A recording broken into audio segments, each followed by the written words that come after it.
Hard work, determination, team spirit. These are all qualities that put a winning team on the field, and the folks at Saddle Mountain Supply know something about a winning team. For over 30 years,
All growers know that water is not only a key to life, but also a key to their success. The age-old question must always be answered: when to water and how much? Fortunately, the team at Principal Ag makes it easier to answer those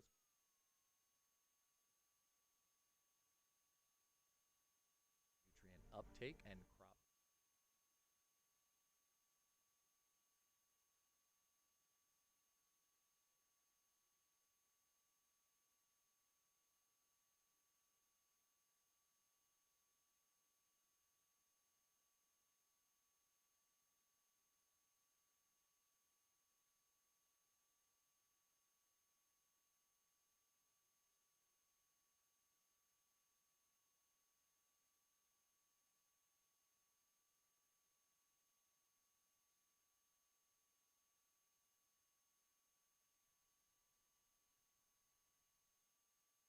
Jody and Justin Conrad. Elliot DeLay. Elliot is the son of Joanne and Kim DeLay.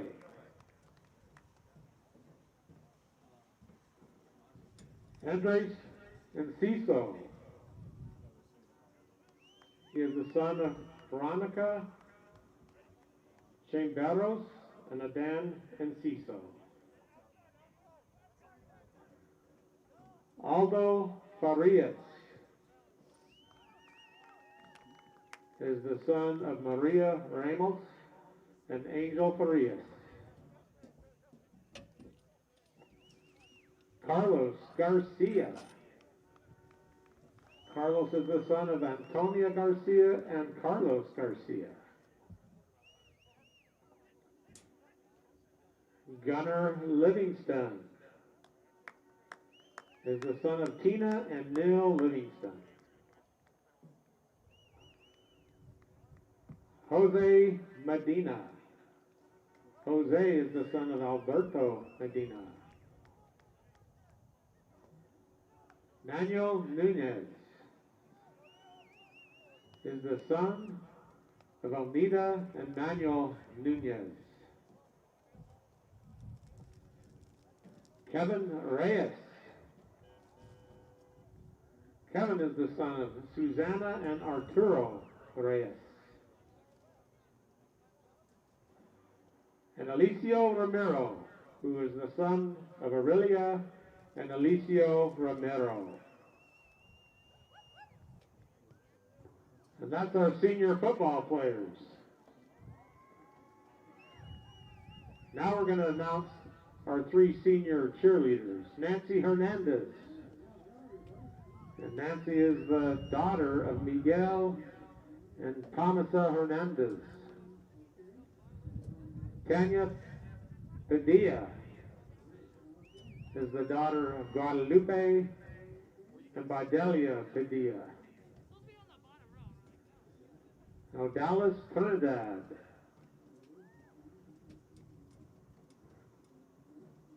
is the daughter of Lucino Trinidad and Maria Behena. And that's our senior cheerleaders.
From the most trusted name in the Columbia Basin comes Callahan Gravel.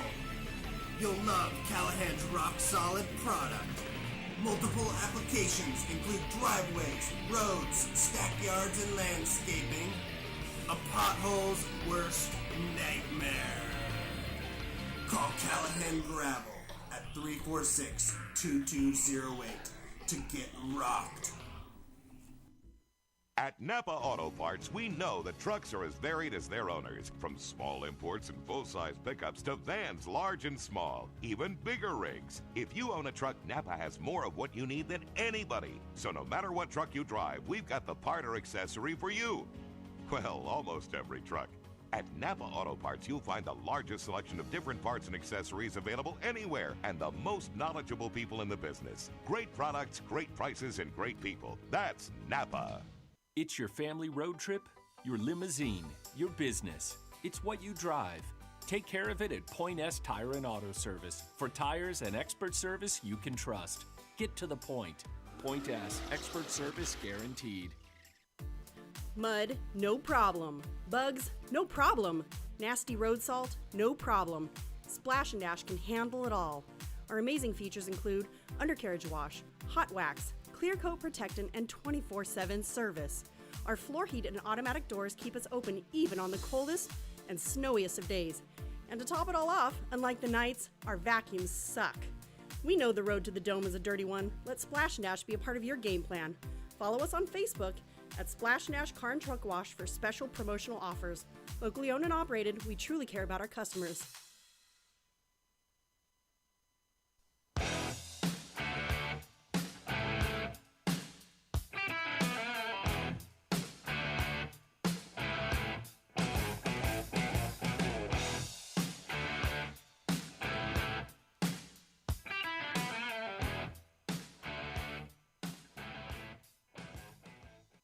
The Farmers Business Network helps you, the producer, level the playing field by creating unprecedented transparency and competition for your business.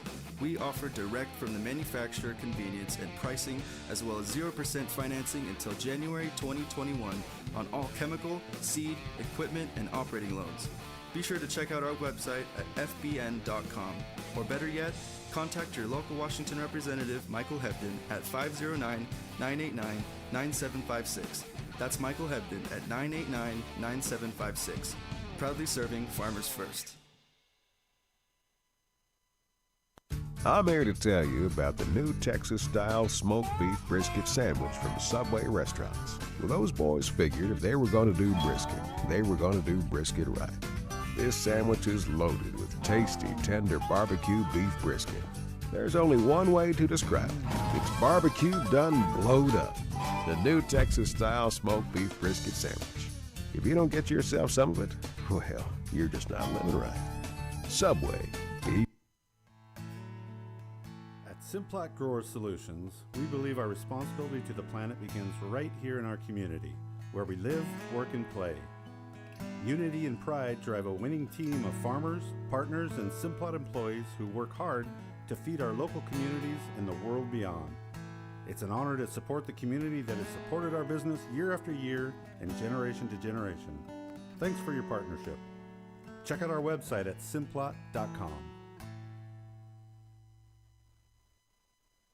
Hey guys, Micah Chen here from Cascadia Preps. Looking for the best coverage of high school football? Cascadia Preps is your #1 stop for all things high school football, team rankings, game analysis, and weekly podcasts from around the state. Visit us today at cascadiapreps.com.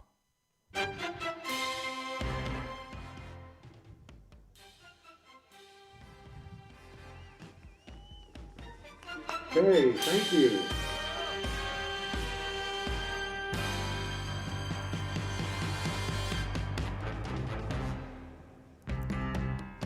Well, here we are. It's March, but it's game one of this, we'll call it the 2021 season. I don't know if Mother Nature is cooperating, but it does feel like fall. It feels absolutely like fall. We've got a little bit of a wind straight in. It'll be an east to west wind across the field that will maybe have to be dealt with tonight. But here we are. We've been waiting for this day, and this game feels like a playoff game, Mike. Well, it's funny you should say that because I was thinking earlier today that the reality is this is not a week one game for the Knights competition-wise, and they really need to be in playoff form essentially tonight to be able to do what they'd like to do against a 4A Eastmont Wildcat squad who not only is a 4A team but made it to the 4A playoffs last year, only had one loss in the regular season, and their only other loss that knocked them out of the playoffs was to the eventual 4A state champion, the Camas Papermakers. So this is a team that was fairly young last year, a lot of returning guys, similar to Royal, and so I expect them to be very difficult challenge tonight for the Royal Knights. So this is a game that's, all across the state there's been some talk about it because it's such an unusual, we talked about it last night during the C-team game. It's been an unusual pairing for an unusual season. Considering the questions that I've gotten in the last couple of days, maybe we explain a little bit again why we're playing these guys. So the governor, ultimately the answer is the governor. Yeah. But how that came to be is everybody was in phase one not too long ago, and the governor decided to divide the state into regions, primarily based on hospital districts and that sort of a thing, how healthcare was kind of partitioned a little bit, and how, if you lived in Okanagan, where do you go to the hospital versus if you live in, some other place, where do you go to the hospital? And so Royal City got placed in what was termed the North Central Washington region. And so we had to have that entire region qualified to move to phase 2 in order to have sports. The problem with that is that Royal and Wahluke are the only two teams from the SCAC who actually were not, or in a separated region from the rest of the league. So all of the other league opponents, Connell, Kaibi, College Place, they're all in a different region. And there was unsurety. It's not that you can't play out of region, but we just didn't know if everybody was going to go to phase 2 or not. So you knew if your region went, you could play within teams within your region. And so the athletic directors won the coin toss and deferred to the second half. The athletic directors got together in this North Central region, and they came up with a plan. And part of that plan was to, because it's such an odd year, to maybe experiment a little bit with some, I don't like the term, but we'll call it competitive equity. Sure. And ultimately the decision was that Royal's success on the football field deemed that the decision was made that they should play up a level. Well, they're not just playing up a level, they're playing up 3 levels. Yeah. 5 regular season games scheduled, 3 of them against 4A opponents. So this one is Eastmont, and then Wenatchee? and Moses Lake are the 3 4A schools that we'll be facing this year, and then filled out the rest of the schedule with Ephrata and Wahluke. So that's how we got here, and we're going to be underway here before we know it for some varsity football. Yeah, and they're not. I'm just looking at the numbers that I'm familiar with across the field, and they're not just putting out a kickoff team that. No, this kickoff team right here is their starting defense, starting offense and defensive players on this kickoff team. So they're taking this game seriously too. There's a lot on the line for them, even though it's week 1, as they play down a few levels and want to preserve their integrity as well. So I expect a hard-fought game here as we're about to get underway. High kick, fairly short into the wind, taken right about the 16. Moved to the outside, kept on his feet, going to get driven out of bounds right about the 37-yard line. That was Cooper Christensen. We'll say Cooper's name a lot tonight, as we did last year. He finished with 22 regular season touchdowns and over, I think, 1,400 yards receiving last year. And obviously an abbreviated season, he won't match those numbers, but he's a guy who actually Washington, Scorebook Live Washington today came out with a preseason all-state, all classifications first team, and Cooper was named a first-team wide receiver. Wow. Knights, or Wildcats won the toss, and we're going to start with offsides. We're going to have offsides on the defense, I think. The cornerback number 9 just lined up tight. way offsides. I'm not quite sure what that was all about. So 5 yards. Be 1st and 5 from the 32-yard line. Malcolm, the near side defensive back, the cornerback here on this side, lined up offsides, gives the Knights 5 free yards, 1st down and 5. Now, I was saying that Wildcats won the toss, deferred, and the Knights have the wind at their back for this first quarter. Yeah, so many different things. Like one captain from each team can go out to the coin toss. You're going to see a lot of modifications here. Motion by Farias, fake to him. Caleb Pressure steps coming. up and throws, and just a little bit over his intended receiver. He had a man open, just floated a little high. There was some pressure coming at him. It was Avery Ellis out of the backfield, and the ball floated just a little bit. Avery, if he could have got to it, he would have had a 1st down and then some with a smaller defensive back out there to try to tackle him. But when we're on this other end of the field, you're going to see the big flag. I would say it's a 25, 30-mile-an-hour wind, perhaps. So he's going to have to dial that in and figure out what that wind's going to do his balls. He throws it right off the bat. Cooper gives a quick move to the outside. Don't realize how fast he is. There he goes. Edge. He's on turning that far side. They got an angle. They're going to get him out all the way down to the 30-yard line. And that's when you get a talented player like that in space, move to the outside, turns into how many yards, Mike? That's what I'm counting. 30. It's going to be about 35 yards. Looks like that's where they're going to spot it. Mark it on the 33-yard line. Big pickup for the Knights into Wildcat territory, 1st and 10.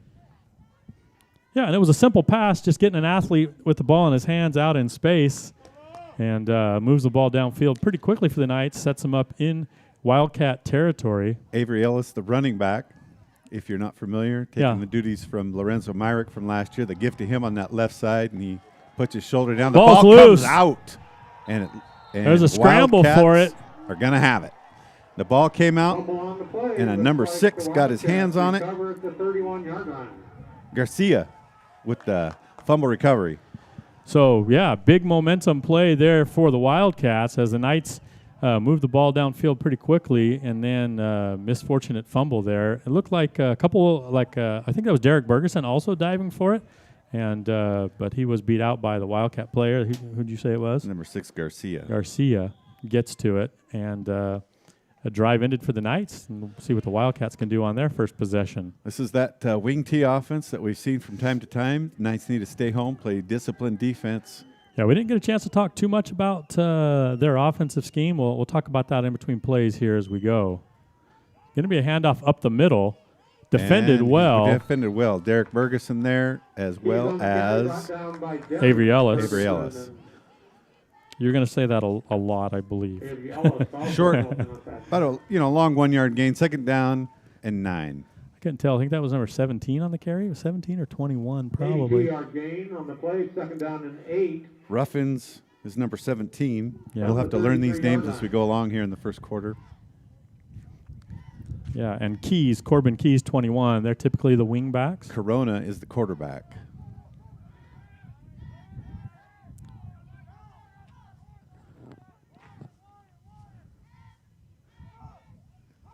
Motion across the backfield. They'll give to Ruffin again, and he is stacked up.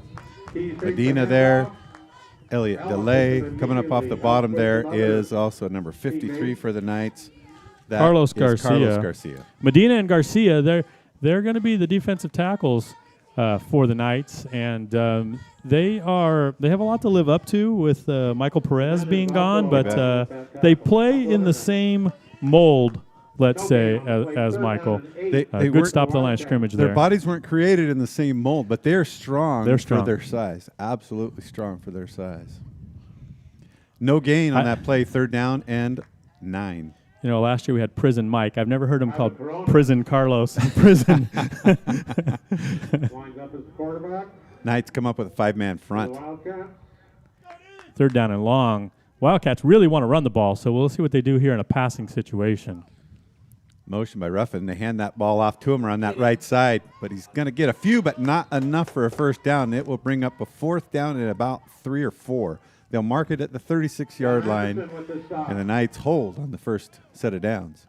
Cooper Christensen will go deep for the Knights as they'll be punting into a pretty stiff wind, so we'll see how that all develops here on this first punt. Gunnar Anderson at safety and Luke Bergeson at cornerback combined to make that stop. Now, those are two fresh faces as starters on the defense this year for the Knights, and that's partly because Cooper moved back to safety and Luke Bergeson moved over to his cornerback spot, and then replacing the other safety, we lost both Lorenzo Myrick and Tyler Allred, so Gunnar Anderson safety.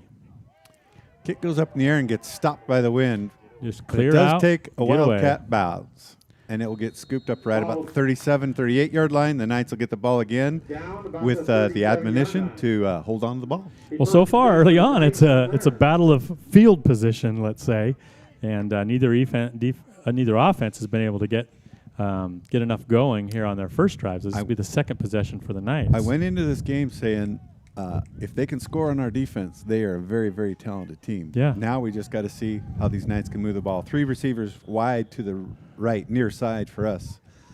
Caleb Really, will stay in shotgun, takes the snap, throws it on that outside, and it's high over the intended receiver. That's Avery Ellis out of the backfield. Covered well.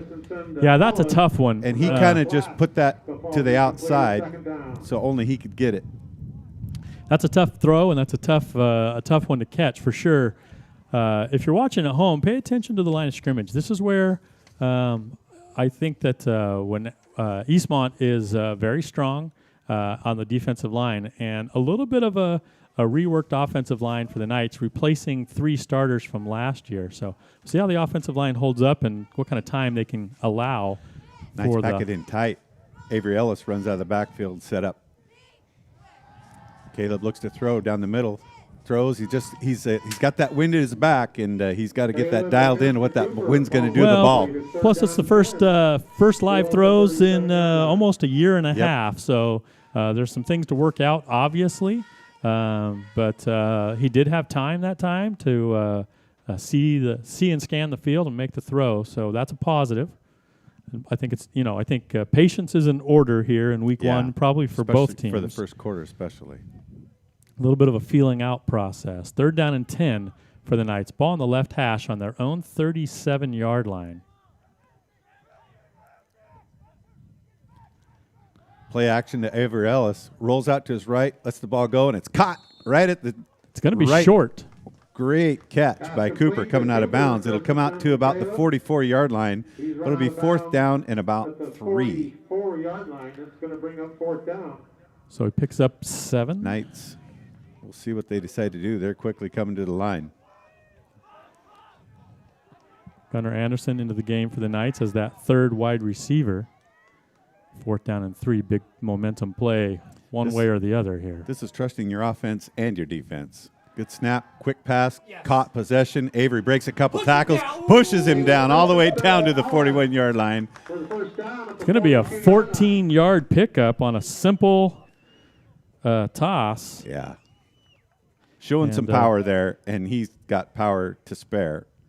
It's kind actually of short him about a yard of that. So 42-yard line. It's the third time. It's the third time he's been targeted, but that was the catchable ball. The other two were pretty difficult. Just a possession, first down pass. Empty backfield again for the Knights. 5 receivers. Caught. Steps inside. Derek Bergeson makes a good instinctive move to the inside. They'll mark it right at the 35-yard line, a 7-yard gain. I think you could put a good, what did you say about Derek after he caught the ball? Instinctive. You could say good instinctive play. Yeah, he just caught that, moved to the inside, and got himself 3 more yards on that. Anytime you mention Derek's name, I think that's a phrase you could use. 3 receivers wide to the left, 2 to the right. Caleb is going to get brought down. He's kind of a coverage thing. He wanted to throw it, but I don't think he liked what he saw down deep. And there was really nothing underneath. It was kind of a verticals all the way up the field. Number 99, Alex Dufour, a 6'4", 275-pound junior. Was one of the guys in there. The charge for the defense. It's going to bring up 3rd down and 8 from the 40. It's going to be a loss of 6 on the sack. It looked like Caleb was going to try to break through and get out into some green space and pick up what he could, but the pocket collapsed on him before he could solidify that decision. Ellis will stay back with him. Quick pass out, caught by Aldo Farias. Couple quick little moves inside, gets him past the line of scrimmage down to about the 37-yard line. It'll bring up a 4th down. So if you go for it 4th and 3 at your own 44, you're going to go for it on 4th and 5. Yeah, just a 3-yard, 36-yard line, 37-yard line. A 3-yard completion. Boy, again, I feel like they're not giving him a yard or two. Yards are going to be tough to come by tonight on both sides. Rolls out to that right. Lets it go on a good possession. Caught by Cooper. Brought down to the 31-yard line. Good possession. They've got some. They've ran 2 really good, sure-handed. Let's get 7-10 yards right now. That turned into about 12 or 13. 11.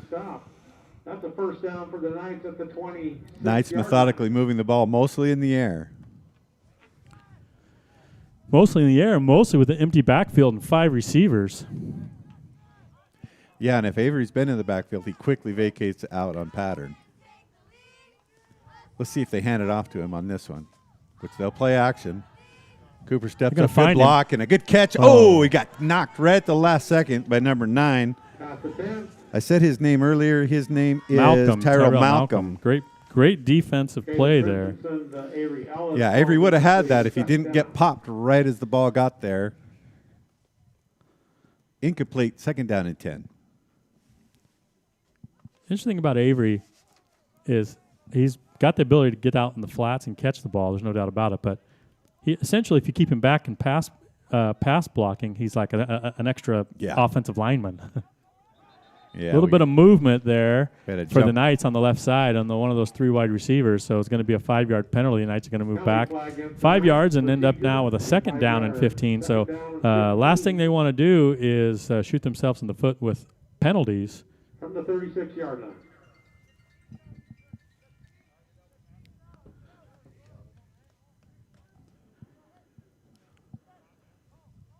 See if they can clean that up. Caleb's going to be in shotgun with Avery Ellis to his left. 3 wide receivers to the left. They'll give it. Avery breaks across the middle, puts his shoulder down, and watch him go inside the 20 all the way down to the 19, 18-yard line. He's going to be see where he marks it. He's going to pick up close. 13. I think he's going to pick up 13 yards there. So it will be 3rd down and 2. Short 2. And that's a good confidence builder after the fumble on the first touch. A good, nice run there. And opens up the offense for the Knights with 3rd down and very manageable. Elliot DeLay in at tight end. Kevin Reyes out. Again, the give to Avery. He gets stood blown up by back, that defensive maybe line. even lose a He yard. sent everyone, Yeah. linebackers and all. They were hoping he was going to run there, and he did. Maybe even a half a yard loss. Fourth down and 3. Fourth down and short. Well, the Knights have been converting on fourth downs, and we'll see if they've got another play call in the pocket here that allow them to keep this drive alive. Aldo Farias into the game. Elliot DeLay comes out, so that's going to add an extra receiver and one less tight end in this formation. Be just 5 down linemen. A.V. Ellis in the backfield. Quick possession to Derek Bergeson. He wants more, all the way down inside the 10-yard line. Going to go from the 18 down to the 8. It's going to be Christensen with the throw. 10 yards. A first down at the 8. First down and goal. I'll rat Derek out a little bit. He was the guy that jumped on that 5-yard penalty, and he wanted to get that back. Yeah, he wants to feel better about himself, and that's going to go a long ways towards that. Second catch of the night so far for Derek. Knight's going to put the 3 receivers out to the right this time. You watch over the middle. Here we go. Oh, and they're going to do the corner. Oh, and it's going to be incomplete, out of bounds, but it was the down. defender. Is that number 18? Yeah, that had a better opportunity to play at the ball, but out of the back of the end zone, goes to the turf. He had a shot on that, and that's Chance Garcia. See, I like that play where the Knights have motion to the right, and they sneak someone to the middle, and he's wide open. 3 more shots at the end zone here. Yeah, second and goal from the 8. Still in the first quarter. 3 minutes and 30 seconds left. I'll say that every now and then, but the scoreboard should be visible for you. Right. The old radio in you is hard to break. 2 receivers wide, left and right. Caleb. Over the middle. Wow. It was a quick delivered ball that was kind of like right past the ear of the defender. Couldn't quite get his hand on it. Intended for Derek Bergeson, and he just threw that to a spot and was relying on Derek to get to it. Well defended by the Wildcats, and the Knights are having to earn every yard they get here in this first quarter. Stops the clock at 3 minutes and 24 seconds. Knights still at the 8-yard line.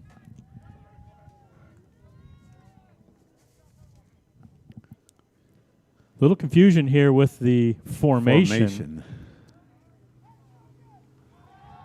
Caleb wants to throw to Avery over in that corner, and he's going to right now. And it's a touchdown. Nice. There it is.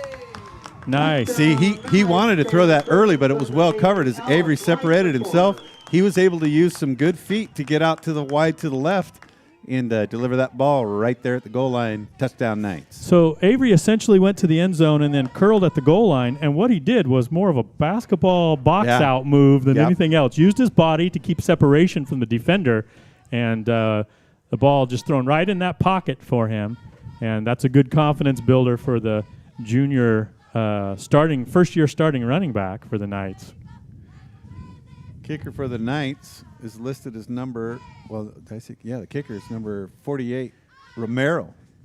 And he drives that ball, and it went to the right. So he either puts it right through or he pulls it to the right as he's learning how to develop that soccer kick. The score will remain 6-0, 3:12 left in the first quarter. Knights lead. You're watching RoyalKnightsFootball.com.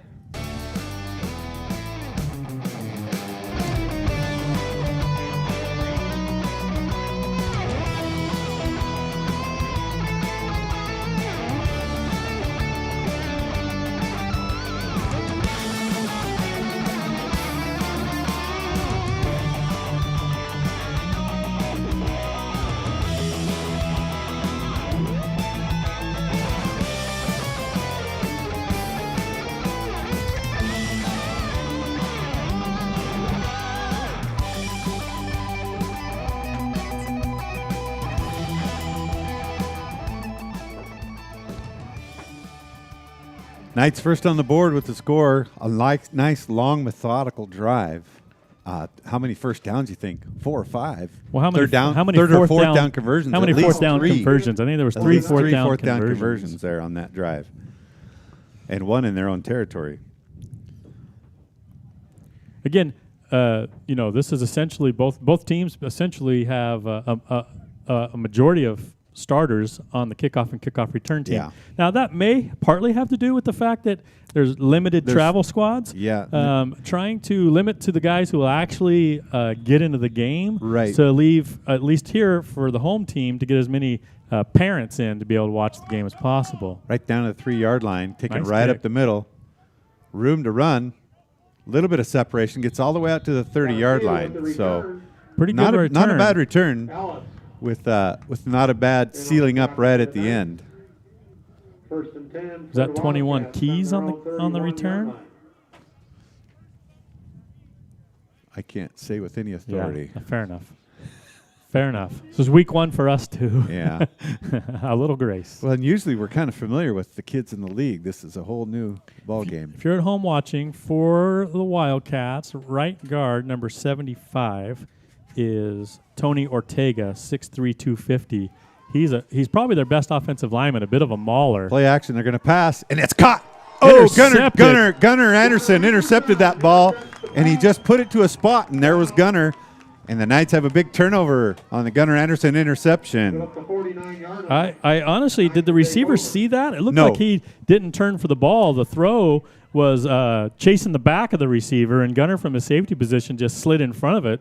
And first-time starter. He actually started a game or two last year at safety when Lorenzo Myrick had an arm injury and performed admirably. So given the opportunity to be a full-time starter on the defensive side of the ball for the Knights, great play, turnover. That is our Valley Transportation turnover of the game. The give to Cooper on the right sweep. He's going to turn it up, put his shoulder down.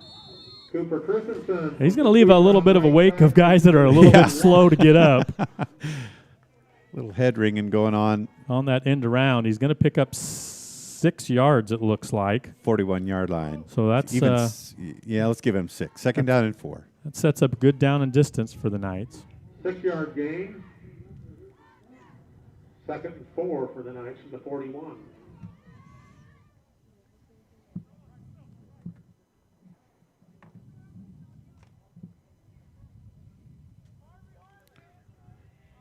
Four-man defensive front for the Wildcats, essentially a 4-3 defense.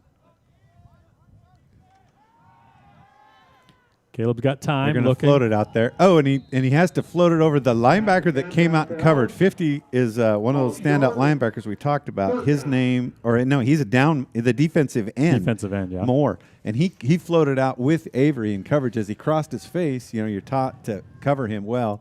So Caleb kind of had to float that in a way that wasn't very conducive to positive yards. Yeah. 50 Moore and 52 Lopez, the defensive ends. Interior line for the Wildcats, 99 Alex Dufour. We've already talked about him, big-bodied kid. And then 73 was just in there. That's Chris Allen, another big body, 6 foot, 270-pound senior. He just got replaced. I can't see the number of the guy that number came 90. in. Oh, number 90. Caleb Actually, Garcia. I think 90 is the regular there. Third down and about 3. Avery Ellis Give gets to the Avery ball. Ellis, puts his and he's head going to pick up down the first down right as he at the- bowls over. At that last moment, he gets down past the 32, and that'll move the chains. First and 10 for the Knights. Needed about 3.5, and he got 5.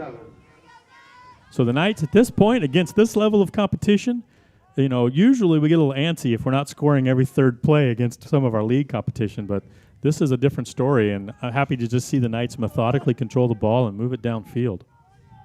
3 receivers to the left. Again, shotgun formation. He's going to throw out there. That's Aldo Frias makes a man miss. He's going to get forward for about 9 yards, near first down yardage, but he's going to be a yard short. Aldo, a lot of speed. You might remember him from the last few plays last year. Yeah, he was my hero there for quite a while as the Knights in the state championship game last year against Linden Christian went down by a few points late in the game, and it was Aldo that got around his defensive back and had a 70-plus yard run for pay dirt. With a great ball delivered by Caleb. Oh, yeah, absolutely.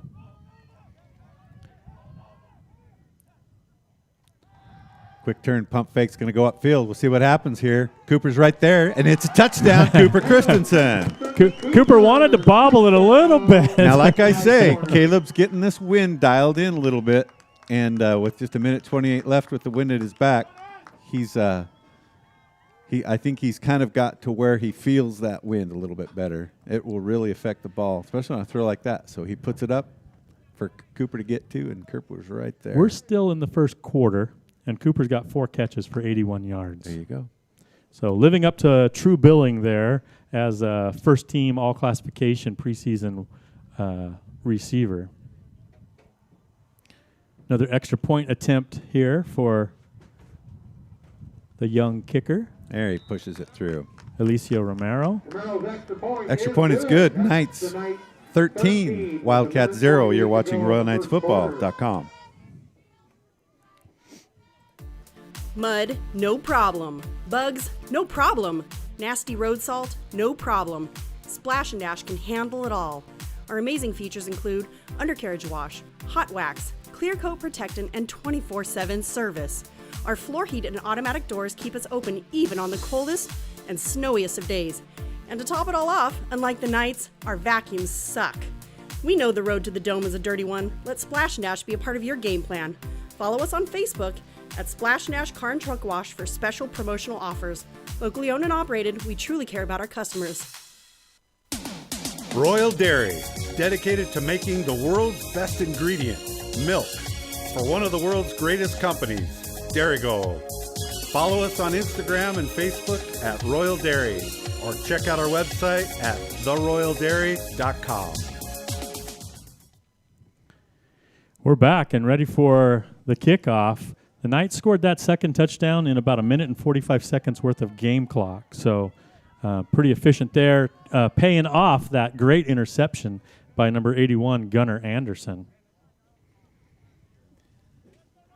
Yeah, making sure you convert points on turnovers is a big part of a big game like this. Now, the Wildcats got to feel a little pressure here to get something going offensively. Kick down to the 5, takes it straight up the middle. Has a little bit of room to run. He's Still got on some his quickness. feet. Oh, yanked down by Derek Bergeson at the 40. It was a good run, but it was a very abrupt tackle by Derek Bergeson. Good field position for the Wildcats on their third chance. Yeah, this will be their best starting field position for sure. Ball out to the 40-yard line. It's number 21, Keys, and he's quick. Not real big, 5'10", 166 pounds. So he's a little slight of build, the junior, but he is quick. They put quite a big lineup on that front line on the kick return and slow some of that kick coverage. Corona under center.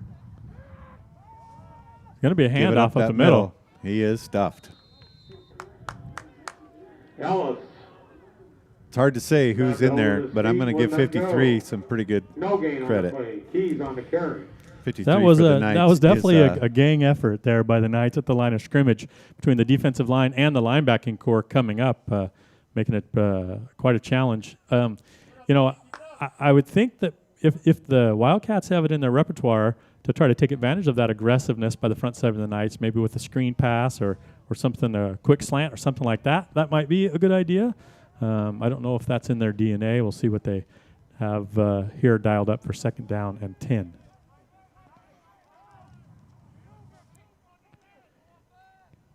Motion from the left again. Hand it off again up the middle. Still on his feet, but he's going to get not. They had him knocked at the line, but he squirted out this left side, and they're going to mark him at the 43-yard line. Yeah, he kind of runs up the back of Avery Ellis and kept his knees off the ground, trying to break free, but ultimately not able to get more than about a yard after that contact. We might have a timeout here. We'll take one as well. Knights leading 13-0. You're watching RoyalKnightsFootball.com. The Farmers Business Network helps you, the producer, level the playing field by creating unprecedented transparency and competition for your business. We offer direct from the manufacturer convenience and pricing, as well as 0% financing until January 2021 on all chemical, seed, equipment, and operating loans. Be sure to check out our website at fbn.com, or better yet, contact your local Washington representative, Michael Hebden, at 509-989-9756. That's Michael Hebden at 989-9756. Proudly serving farmers first.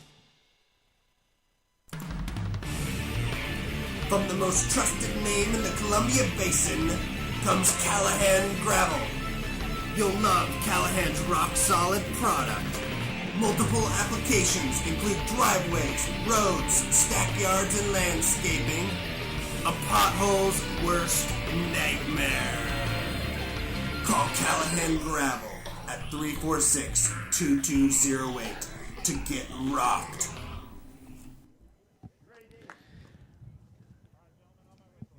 So, am we on? You are. Okay, I just sorry. got the field mic way down because the wind is blowing so hard, and it's just annoying. Well, it sounded to a hear little all different that. in my headset, so I wasn't quite sure. 3rd down and about 7 here for the Wildcats. Again, that motion to the left. They're going to give it Double 17 handoff, on the ball's ground. on the ground. On the play. Let's see Knights who are gets saying they it. got it. We're going to find out who does. And Avery Ellis says, "I got Comes up it." with the fumble. Yeah. Nice So ball that's a for 40 play yard that line. the Wildcats run often to success, where the ball, it's a misdirection. They hand the ball going off one way, then the other wing coming back gets the ball. I believe that was number 17 that mishandled that handoff. Too quick And- a motion for me to pick it up, but I'm guessing that was Well, I know that they disrupted run by it. 50. It was disrupted by the defensive line to where it pushed it back into there, and so the Knights are getting some penetration with their quickness and aggressiveness, like we talked about. So a big blow to the Wildcats as the Knights are going to have the ball again here early in the second quarter. Caught by Derek Bergeson. Pass complete. First down and a Derek few more. Ferguson, he's inside the 30. He's It still should be going. enough for a first down. Well, he's not going to go down easy. He spent some time in the weight room. Pass complete from Caleb Christensen. 28-yard line, the ball's placed. That's a 12-yard 12-yard gain. First and 10 from the 28-yard line. 3 catches, 29 yards for Derek. He's been mostly possession receiver, helping convert on some of those 3rd and 4th down type scenarios. But he receivers. definitely has the potential to go deep as well. They'll give to Avery up the middle. Ellis up the middle, Shoulder down. He inside is the a downhill 20. runner inside the 20 He's in all the there way far enough down for a first down. to the 17. So we're going to go from the 28 to the 17. I can do that math. That's 11 yards. So that's 5 carries for 29 yards. So 17-yard that's line. dang near a 6-yard per carry average. Did you say out loud what Cooper's got, or was that said to me? Oh, No, I I can't said remember it if you loud. said it out loud. Cooper's but- got 4 catches for 81 yards. right. That's So the Knights move inside the red zone here, down to the 17-yard line. field spread wide to the left. Play action. Little pressure coming. Caleb's going to let that ball float. He wanted to get it to Derek, but he had a lot of pressure coming after him Pass attempt by out both the defensive ends. towards Derek Ferguson. Well, no, that's Incomplete. that's one of the interior men. So Second and 10. incomplete. 2nd and 10. Yeah. And, he's got to make good decisions under pressure. And I think one of the best decisions he can make under pressure is to not throw bad passes and to be patient. And that way, in that situation, he threw the ball in a location where he could not, or the other team couldn't get to it. Pass caught by Bergeson. He's going to get an extra yard at the end for effort. Inside the 15, down to the 14. Derek Ferguson, he's inside the 15, 14-yard line. It's going to be 3rd down and 7. Cooper Christensen down here low on the left. 2 receivers up top to the right. Caleb's looking for Coop. And it's caught He's in the got him. corner. What's he going to get? In for a touchdown. Caleb Christensen to Cooper Christensen.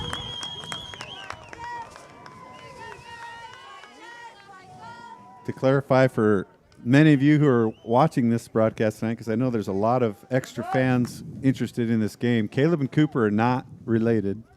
Their families, there's 2 different Christensen families, and that's one of the questions they get a lot. Romero set the But they're kick for extra brothers, point. right?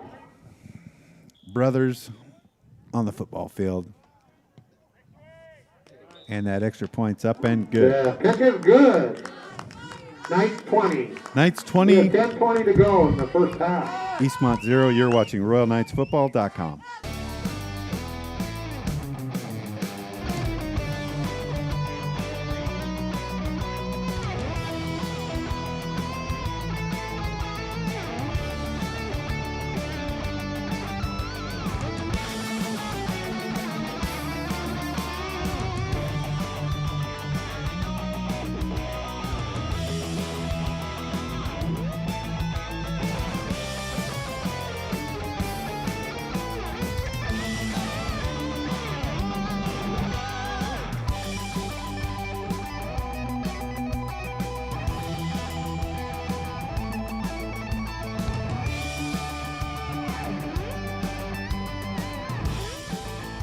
Knights establishing a little bit of momentum going here early in the second quarter, leading 20-0.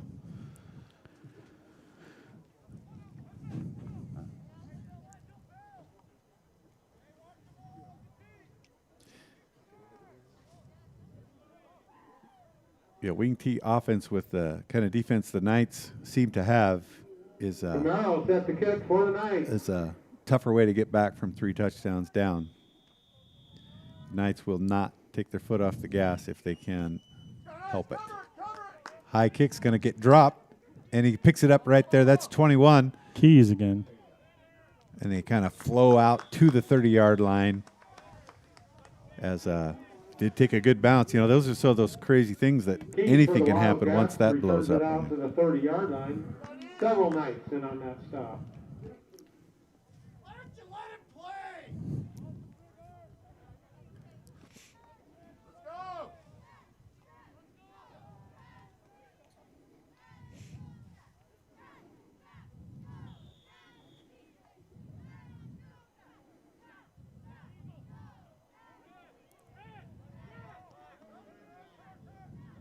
All right, they spread the field just a little wider at this formation.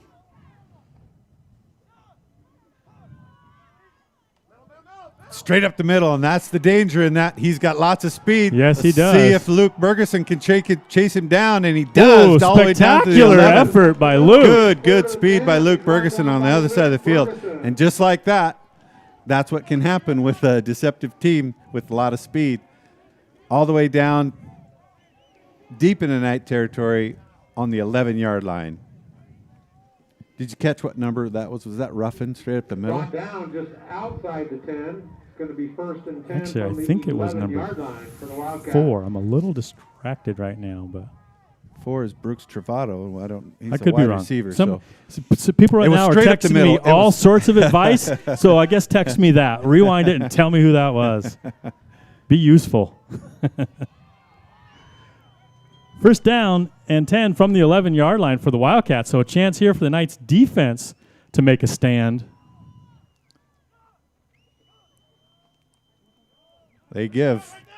And he bounces to the outside, but he's got brought down hard by Derek Bergeson. That's number 24, Peyton Guest on the carry. Just a freshman? Wow. Yeah, you talked about him earlier that he would spell the other guy. And when a freshman gets on the field, that means he's fast. He gains 1 yard. It's 2nd down and 9 from the 10-yard line.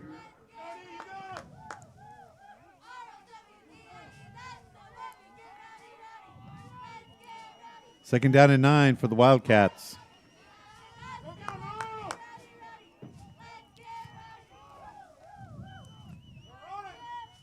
Quick pitch out, 17. This is their bread and butter play right here. And he gets knocked back, gets a few, but it'll bring up 3rd down and probably about 5. Number 17, Austin Ruffin's on the carry. Actually gets less than I thought on the angle. We'll call it 3rd down and 6. Now they can get to about the 2-yard line and get 4 more downs. 3rd down and about 6.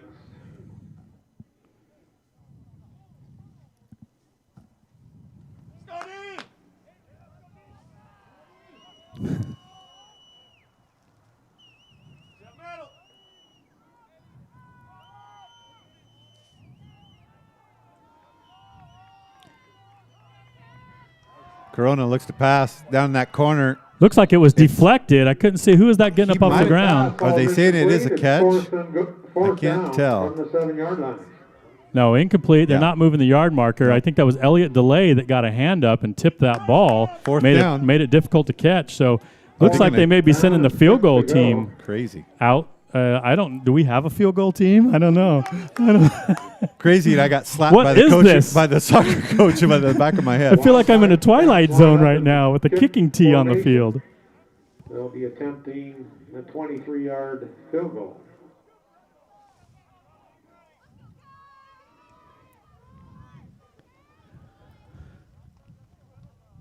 Kick is up, and it looks and good. It's good. The field goal. So the Wildcats get on the board. Knights still lead by a score of 20-3. 7:45 You're watching to go in the RoyalKnightsFootball.com. first half. Knights 20, Wildcats 3.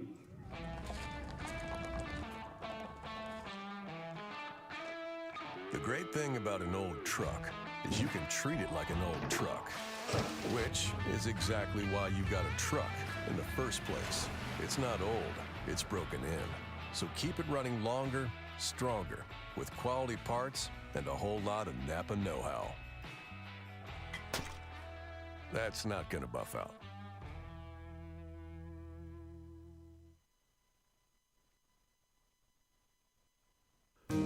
Just like Royal Football beats up on opponents, Fielding Law Group beats up on insurance companies. If you've been injured in an accident that was not your fault, give Fielding Law Group a call and join a winning team. You've got a friend in Fielding. Go Knights.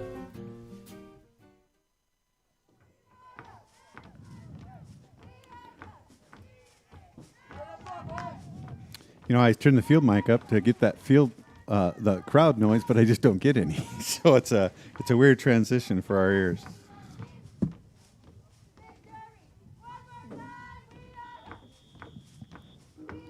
Pope sets the kick for the Wildcats. Yeah, the field goal kicker is not their kickoff specialist. Low driving kick is going to get taken right there at the 10-yard line quickly by Cooper. He turns it up. There is speed. He's got a seam. He needs a block. Turns his speed on and gets out of bounds right about the 39-yard line. That was it just showed how he just set it up and then turned on the jets. And he's got some for sure.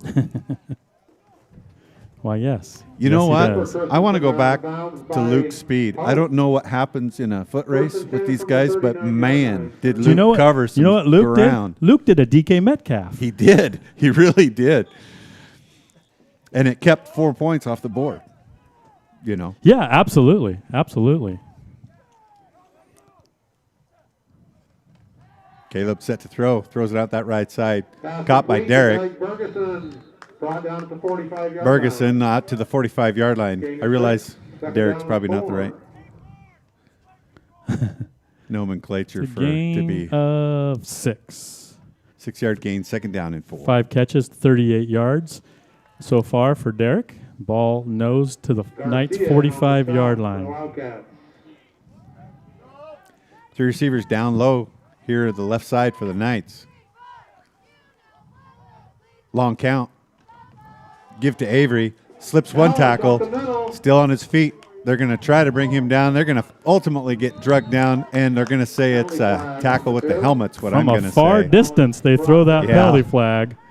Ellis, that's 7-yard gain, so he's got 6 carries for 36 yards, holding true to that 6-yard per carry average. I got past the linebacker level and started to dance just a little bit. And yeah, they're going to say he had a face mask. And it's not necessarily what I saw, but that's I would rather have seen him put his shoulder down instead of dance a little bit there. But nice run, picks up the first down and gets into Wildcat territory. And then we're going to tack on another 15 here at the end of the play. So going to set up excellent field position for the Knights. Penalty takes it down to the 34-yard line. 1st and 10 Knights.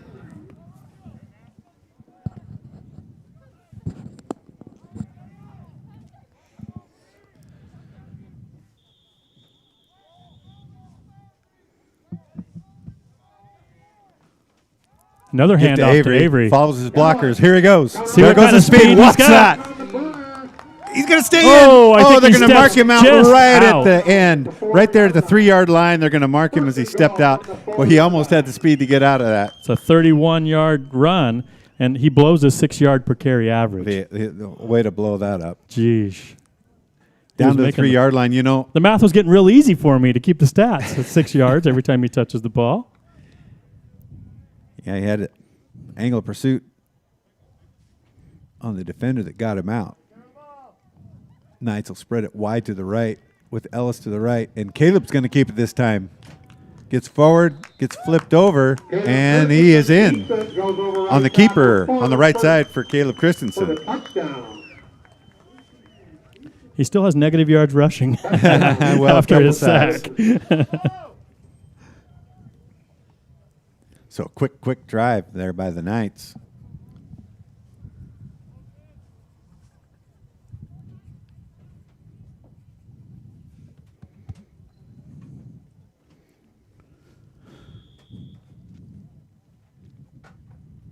Another chance for extra point by Romero. And there it is, out to Derek Bergeson.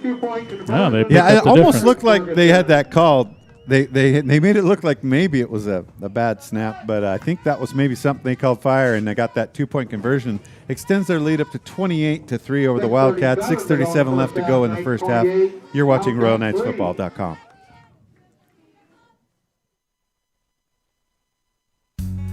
Navigating the paperwork mountain that can come with hiring a large temporary work crew can feel overwhelming. Taxes, fines, fees, there's a lot to remember.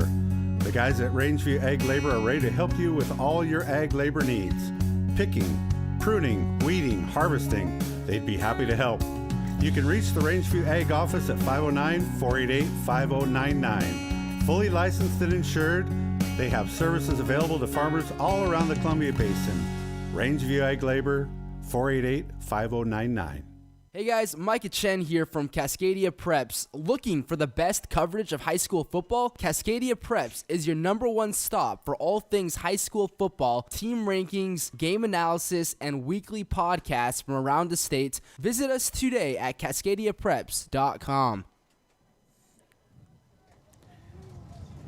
Well, we're back, and the Knights have seemingly seized control here with that touchdown.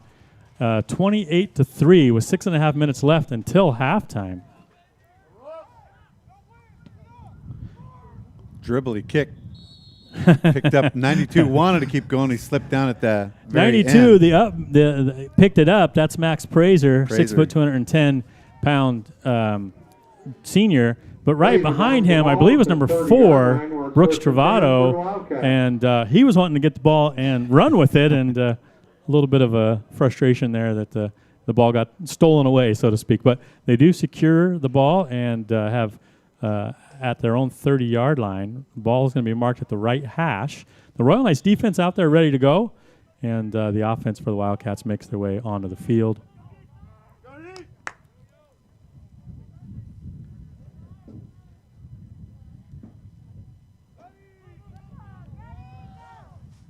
So the receiver to the wide left, some of you guys are watching know the rules better than I do. The receiver out wide left, there's a run for Keys, the left side. He's got a good pickup of about 10, maybe 11 yards. I think he's going to pick up the first down. The receiver that lined up on the far left for, I believe that's number 5 for the Wildcats. The whole time he's standing in his stance, he's rotating his hands, like turning his wrists over and over and over and over. And nobody's, apparently that's legal. Nobody has thrown a flag on that or anything like that. So rocking back and forth. I'm surprised. I'm surprised that he's able to do that. I think he does it every play. We'll see if he does it again here. Yep, doing it again. Rolling those wrists. Motion from right given to right left. the middle, and he stuffed. That's Ooh. good play by is that Eddie at the end there. Derek Bergeson and Eddie Jimenez. That's like the old deal when you're messing around with your buddies and one guy gets down on his knees behind your friend and then you push him over the top. You make sure there's something soft behind him, of course. Nobody's wants to be mean, but kind of looked like that old trick you play on your buddy where he got rolled up over the top of one of the defenders. Yeah, he was kind of stuffed on that right side, and so was Eddie. He's kind of getting blocked, but he just pulled it up and just flipped him back over. We'll stick here in the timeout. Yeah, the Wildcats really have to figure out how to seize a little bit of momentum going in here to the half. There's 5 minutes, 41 seconds left. They're down by, I can do the math, 25 points, and so that's 4 scores, and so. They've got to do something here to try to figure out some momentum, figure out this defense for the Knights. The Knights defense, especially up front, has been really stout, especially for a Wildcat offense that's geared around the run. I'm going to say that if it was effective, they'd run the ball 100% of the time, but probably they run it 75 to 80% of the time at the very least. And so tonight their only opportunities to throw have been either intercepted or knocked down. It hasn't gone well largely. The passing game. Yeah. One difference than we saw that we're seeing tonight with the Wildcat offense versus what we saw in the Jamboree last week when we were able to spy on that a little bit, was that in the Jamboree they were experimenting with the quarterback not under center, back in a little bit of a pistol formation. But it looks like by and large he stayed under center tonight. So that experiment, they must not have felt comfortable with it as Corona goes under center here again. One receiver out wide right, one to the left. Second and long, about 8. Motion across the back. Takes Play the pitch. action. Here comes the throw. Throw it. It's going to be way too far. Number 4, that's Brooks Travato, the receiver, defended by Luke Bergeson, the corner. And they were step for step with each other. It would have had to be an absolute perfect pass for Travato to be able to bring it down. And it sails over the top just a little bit, brings up another typically passing situation, 3rd down and 8 for the Wildcats. As I look down at my phone tied into this broadcast, it verifies what some of the people that have video running outside of the stadium are saying, that this works great for replay. Well, I told a few people that if you're watching this and it's on YouTube, you can pause and you can go back a little bit. Yep. You can catch up to live TV, and there's a lot of things that you can do there. And I think we're going to have another timeout, the last timeout of the half for Eastmont. We'll take a break as well. You're watching RoyalKnightsFootball.com. All growers know that water is not only a key to life, but also a key to their success. The age-old question must always be answered: when to water and how much? Fortunately, the team at Principal Ag makes it easier to answer those questions correctly than ever before. Did you know that good soil water management also improves nutrient uptake and crop storability? Let them provide you with the data and tools that you need to make effective decisions in managing your resources and optimizing your production. They can help you monitor and measure your soil moisture, environmental variables, plant water use, and more with a suite of sensors and imaging tools that deliver actionable data wherever you are. The best part is that when you call, they answer. With unparalleled service, Gents, Mike, and the rest of the team are ready to meet with you in the office or in the field to provide training, insight, and experience. Your success is their mission.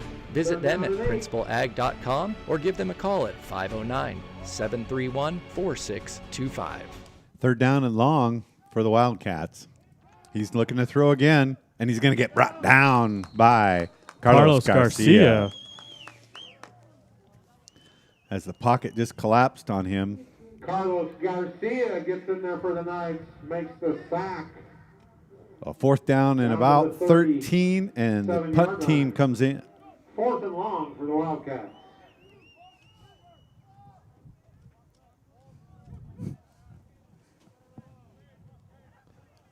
Five minutes left to go in this first half.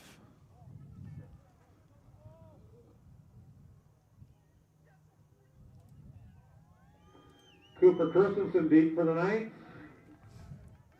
Hasn't been a lot of punting going on since early in the first quarter. Oh, and it gets out of his hands. Is he going to be able to get it off? He does. That's job. Pretty athletic. The Knights need to decide if they're going to. Wow, it ends up just being a fantastic roll and a punt. So good athletic move by the punter on that for the Wildcats, all the way down to the 22-yard line. Ends up being about a 40-yard punt. You can't ask for much more than that, considering the circumstances. The Knights have about 5 minutes to see what they can do to add to this lead, leading 28-3. Those 3 points, if you're just joining us, came on one long run, and the Knights stuffed them down at the goal line and kicked that short field goal. Knights scoring has come largely on methodical drives with lots of first downs, moving the chains. Caleb hands to Avery, accelerates on that right side, out for about 6 yards, 7 yards even. He's 29-yard line. Builds up a head of steam there. I would make what they call a business decision at that point, and I might just say, hey, I'm hoping you trip as you go past me, because I don't want to. But now that's just me. I'm not saying the Wildcats. They're putting their nose in there and they're making some tackles, and but that's why you're here and they're down. That's why I'm here. Well, one of the many reasons why I'm here and not down there. Caleb stands in there and throws and ends up being over the head of Aldo. He's in double coverage back there. The safety came back to help the cornerback in really good coverage, and the ball a little far. And again, now Caleb's having to throw into the wind, and you have to kind of start deciding how that's going to affect the ball. But the Knights are going to take their shots down the field for sure to open up that intermediate game.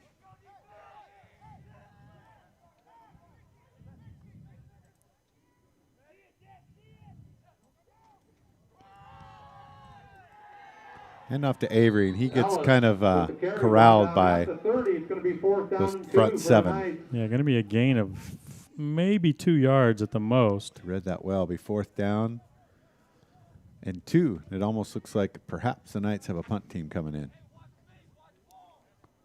First punt of the season for the Knights.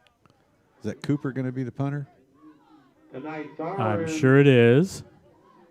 And if I were the Wildcats, I might not trust what they see. They're trying to figure out the Knights going to have to call timeout or not. We'll see what happens. The back judge is still holding, so we're good. High snap. And Cooper does kick it away. Into the wind. It's just going to wobble and sail around. Takes a Wildcat bounce, and Derek's going to stop that from happening. It'll end up being at the 46. So not too many net yards, only about a 15-yard or 12-yard net punt with that ball up in the air. It's kind of a high snap, and he had to monkey around with it a little bit, not get stepped into it. Yeah. Because Cooper can kick the ball. All things considered, into the wind and everything else, I'll take it. I would have gone for it, but that's another reason why I'm up here and not down there. Well, really, a 28-3 lead at this point in the game, if you go in the locker room with that kind of a lead, that's something to hang your hat on. You certainly wouldn't want to diminish that lead. So Knights sending after it. They hand off a delayed, and he gets popped by, I'm going to guess that's Derek. Gunnar Anderson also at safety comes out and helps out. So it's a decent gain. Well, they're going to step it back to about a 3-yard gain. I feel like the side judges are like they want to take a yard away from everybody, but second down and 7. 2 minutes and 35 seconds, clock rolling after the running play. And the Wildcats actually in great field position. So if they've got a 2-minute offense, now's the time to unleash it on the Knights, see if they can put some points on the board and put a little pressure going into the halftime.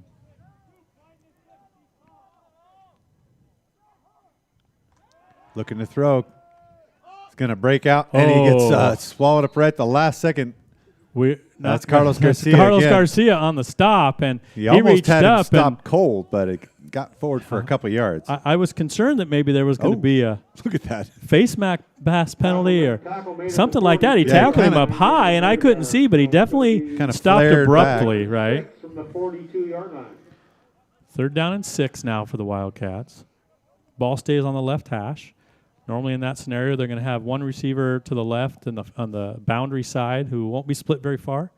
And on this field side, they'll have a guy split a little bit farther out. See if they opt to throw the ball or if they want to keep the ball on the ground. Either way, they also got to think about the clock here.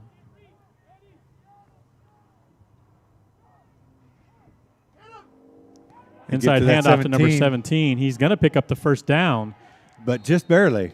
Just barely when it's all said and done. The Knights close really fast. Driven out of bounds by Aldo Farias. Got to get 17's name down. That's Ruffins. Yeah. He needed about whatever it was. He got one more than he needed. Minute 12 left to go in the first half. The ball on the Knight 35-yard line. 1st and 10 for the Wildcats.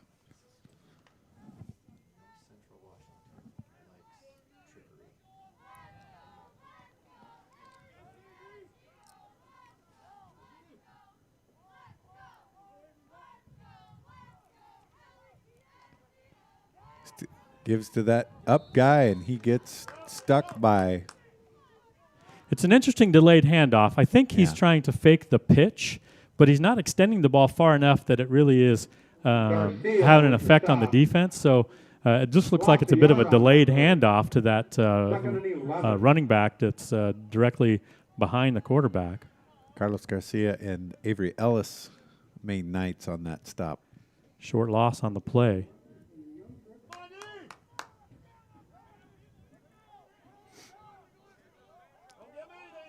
Tight formation, just one receiver wide left. Pass play, looking downfield. He's going to take off and run. The Knights going to close on him. Avery Ellis. He's going to get forward, probably for a first down. That's a good effort drive by the quarterback.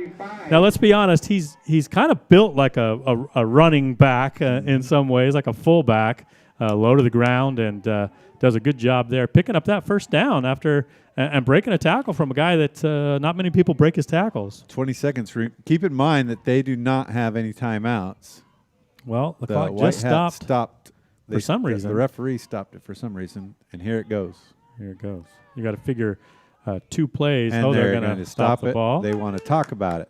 So 1st and 10 from the Knights' 25-yard line with just 17 seconds left. Wildcats trying to get a few more points on the board, trailing the Knights by a score of 28-3. Well, it would be great for them to be able to build some momentum going in the half, even though they're trailing by a fairly decent margin. So whether that's just points, so maybe they end up kicking a field goal here, but they're going to have a couple shots at it here before they have to make that decision.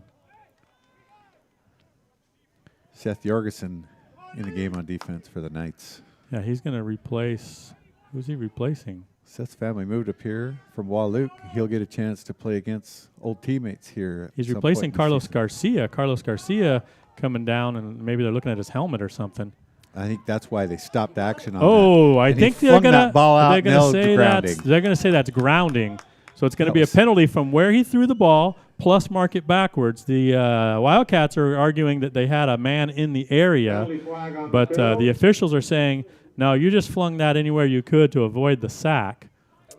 Yeah, and that was Seth Jorgensen, the guy that just came in. Well, that's what you do when you get in the game. First play, you want to make an impact. So great job by Seth. Looks like Carlos has a cut on his elbow. That's what they're they got to take care of him. Well, hey, if Seth's going to play like that, Carlos, you could just take a little bit of a break, take a breather going into the half. Well, it's nice. It's nice when you have the backup going that can perform well. Depth at this level of football is really critical. Now, I don't know. See, illegal loss of down. Grounding is always okay. No, they're going to mark it from there. So I thought he was marking it from the line of scrimmage, but then he walked to the marker, and I thought that was the 5 yards he was going to mark off. But no, he was just getting to where the marker was and then walked it off 5 yards backwards, and it's a loss of down. So that means down to 9 it's going to be seconds too. Third down now and 20 with 9 seconds left. So that puts them, I would have to think, out of field goal range. Well, maybe. Well, that's 52-yard field goal. If he can kick a 52-yarder, that's awesome. He's going to have a scholarship. I still remember Jed Wardner kicking a field goal from right at the 40-yard line, 50-yard field goal. That was kind of fun. That's a rare thing. Shotgun formation for Corona. He's going to roll to his left. Pressure's coming. The ball's up in the air, knocked down by Elliot DeLay. Elliot DeLay on the knockdown. Elliot batted it, but didn't know where it went. He just turned and walked off with a little bit of a strut there. Incomplete pass, so it's actually going to stop the clock with 2.1 seconds left until halftime. And so the Wildcats are going to have to make a decision here, whether they run a play, whether they punt it. What are they going to do here to make sure that nothing tragic happens by letting the Knights get something accomplished offensively?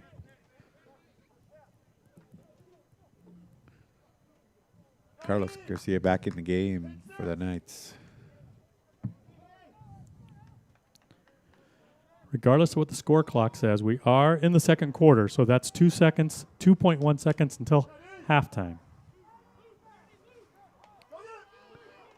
Has a hard time with the snap, but he gets the ball up. He's not going to throw. It's going to be intercepted. Gunner's on there. Gunner's going to have a second interception. He's going to try to get to the outside edge, but returns it out to the 34-yard line, and that's how the first half's going to end. Good job by a big lineman there that came up and made that stop. But that's 2 interceptions for Gunnar Anderson here in the first half. So leads the team in interceptions for sure. Exciting for him, and secures or prevents rather the Wildcats from getting anything on that drive. So going to the halftime break, comfortable lead for the Knights here. Yeah, 28-3 lead for the Knights. We'll take a break, play a little bit of music, play some ads, and come back with some halftime stats. You're watching RoyalKnightsFootball.com. Your day means getting from point A to point B, as in bank or ballet. G for gym, W for work. When what you drive needs tires or service, get to Point S, Tire and Auto. A trusted neighbor with the right tires for how and where you drive, and certified techs to take care of what you drive. So you get to all the points in your day and home again safely. Get to the point. Point S Tire and Auto Service. Expert service guaranteed. Royal Dairy, dedicated to making the world's best ingredient, milk, for one of the world's greatest companies, Dairy Gold. Follow us on Instagram and Facebook at Royal Dairy, or check out our website at theroyaldairy.com.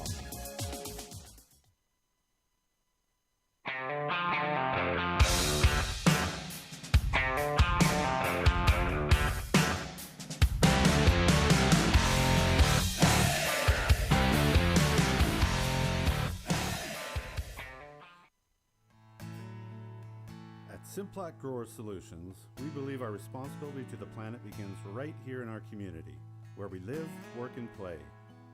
Unity and pride drive a winning team of farmers, partners, and Simplot employees who work hard to feed our local communities and the world beyond.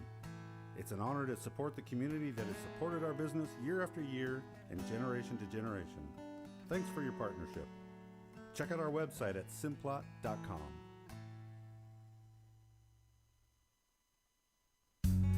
Navigating the paperwork mountain that can come with hiring a large temporary work crew can feel overwhelming. Taxes, fines, fees, there's a lot to remember. The guys at Rangeview Ag Labor are ready to help you with all your ag labor needs. Picking, pruning, weeding, harvesting, they'd be happy to help. You can reach the Rangeview Ag office at 509-488-5099. Fully licensed and insured, they have services available to farmers all around the Columbia Basin. Rangeview Ag Labor, 488-5099. From the most trusted name in the Columbia Basin comes Callahan Gravel. You'll love Callahan's rock-solid product. Multiple applications include driveways, roads, stackyards, and landscaping. A pothole's worst nightmare. Call Callahan Gravel at 346-2208 to get rocked.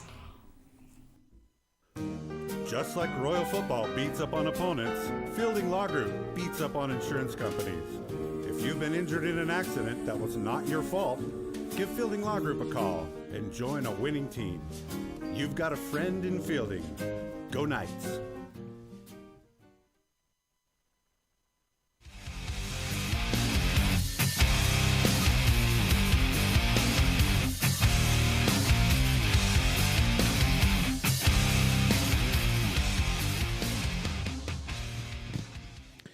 Okay, while we are tallying up some stats and waiting for the halftime break, we have a special guest with us up in the booth, and that is Royal School District Superintendent Roger Trail. Roger, welcome. Thanks for joining us. Thanks, Mike.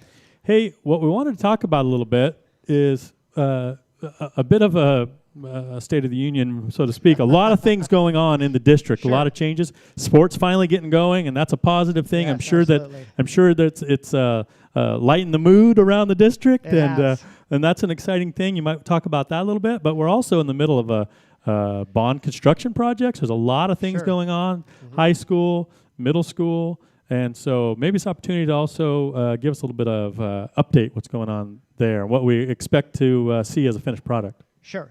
Great. Well, I think I'll start out by just giving a shout out to the community.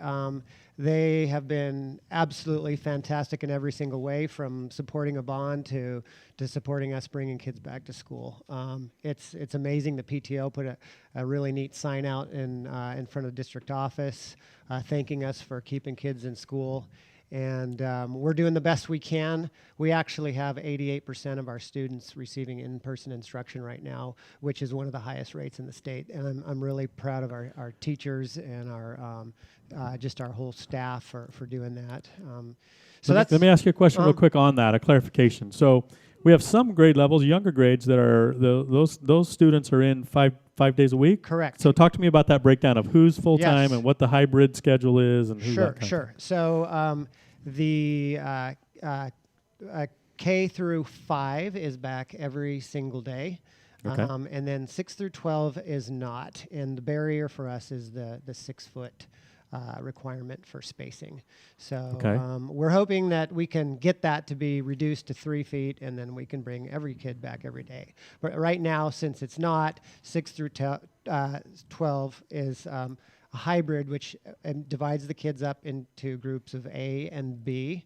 And so the A kids go on Mondays and Wednesdays, and the Bs go Tuesdays and Thursdays, and then they alternate Fridays. And Fridays we also use we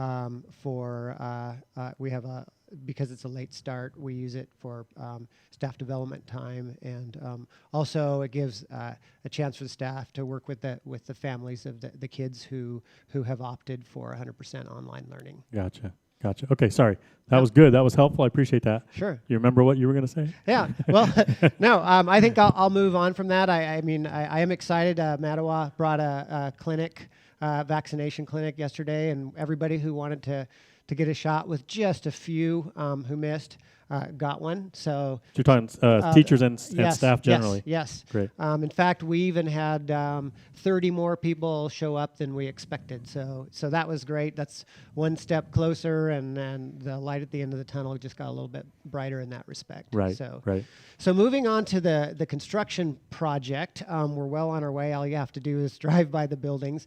And just as a reminder, and I'm sure you remember from when you were on the board, our number one goal behind this was to create a safer place for our students. Yeah, absolutely. And so one of the ways that we could do that at the high school was by connecting all of the buildings together. And so that's part of the plan. Also to upgrade the gym. And when you connect the buildings together, and then you can have a single point of entrance, which makes it much safer. Right. So we're also putting we're outside doors on all of the classrooms at the high school and at the middle school. Which is similar to what was just done with the remodel at Red Rock at the elementary school, right? Yeah. We learned a lot from the intermediate school construction and Red Rock. And there were a lot of things that people liked from those projects that we were able to adapt and put in to the middle school and the high school. For example, both of those buildings are going to have a buzzed-in vestibule, like we have at Red Rock in the intermediate school, which will make it safer for students and staff as well. Great. We're also updating the bus garage, and we're going to build a standalone bus garage, which will actually have 2 bays for buses. So we haven't started that part yet. Right now we're in phase 1A, which is concentrating mainly on the gym. And we hope to have the gym complete by the end of summer. Right now everything's on schedule. The contractor, Leone and Keeble, they've been fantastic to work with. And they're always looking for ways to kind of get ahead, because they know sometimes things can set you back a little bit. So for example, the extra parking by the tennis courts was actually in a later phase, but they saw an opportunity to take that on a little bit earlier. And so that can help bring back time if they have any delays in other areas. Gotcha. So yeah, if you've been up around the high school, you may see that sometimes where you used to take a path to get from one side to the other, point A to point B no longer exists. It's a little bit more convoluted, but that's because there's good things going on. Exactly. Ultimately, and right. So something that the community is really excited about is the gym remodel. So I want you to talk a little specifically about that, the foyer, the expansion there, and what the community and the fans are going to see when everything's all done. Exactly. So in the front of the gym, the foyer is probably going to be, 4 times larger than the old one. And so there's going to be a lot more space for people to come into the games. And that will be connected to the main building. So there'll be a big hallway, and actually between that hallway and the gym, we were able to add an additional classroom, which wasn't even in our original plans, but it made sense to put one there. In the gym, we're actually rotating the court a quarter turn, so we're going to be able to put bleachers on all sides of the court. And I'm sure our visiting fans will appreciate that as well, because I they know won't feel like they're in sometimes outer Egypt. there were some visiting fans that weren't too happy about being in quote-unquote second-class seats. Sounds like you've maybe heard those terms before. So yeah, I really think the gym is going to be the crown jewel of the whole project. I've seen the colors for the court. They're going to be amazing, and it's going to be a place that will make the whole community of Royal proud. I feel a little bit like Donald Trump right now. This is going to be the most beautiful gym. Fantastic. Yeah, it's going to be huge. Hey, anything else specifically to the construction projects? Because I want to talk about something that is also going to be kind of going on at the same time, and that's this facility here, David Nielsen Memorial Field, is going to get a refresh. Yes, that's. I'm glad you brought that up, because the current turf that our kids are playing on right now was put in 2008 and had an 8-year warranty. Okay, so we've gotten our money's worth? Is that what you're saying? We have gotten our money's worth, and before I arrived here, the understanding was that we needed to sock away a little bit of money every year for when the time came, and the time has come. We had it tested, and the field turf has been great. It's run its course.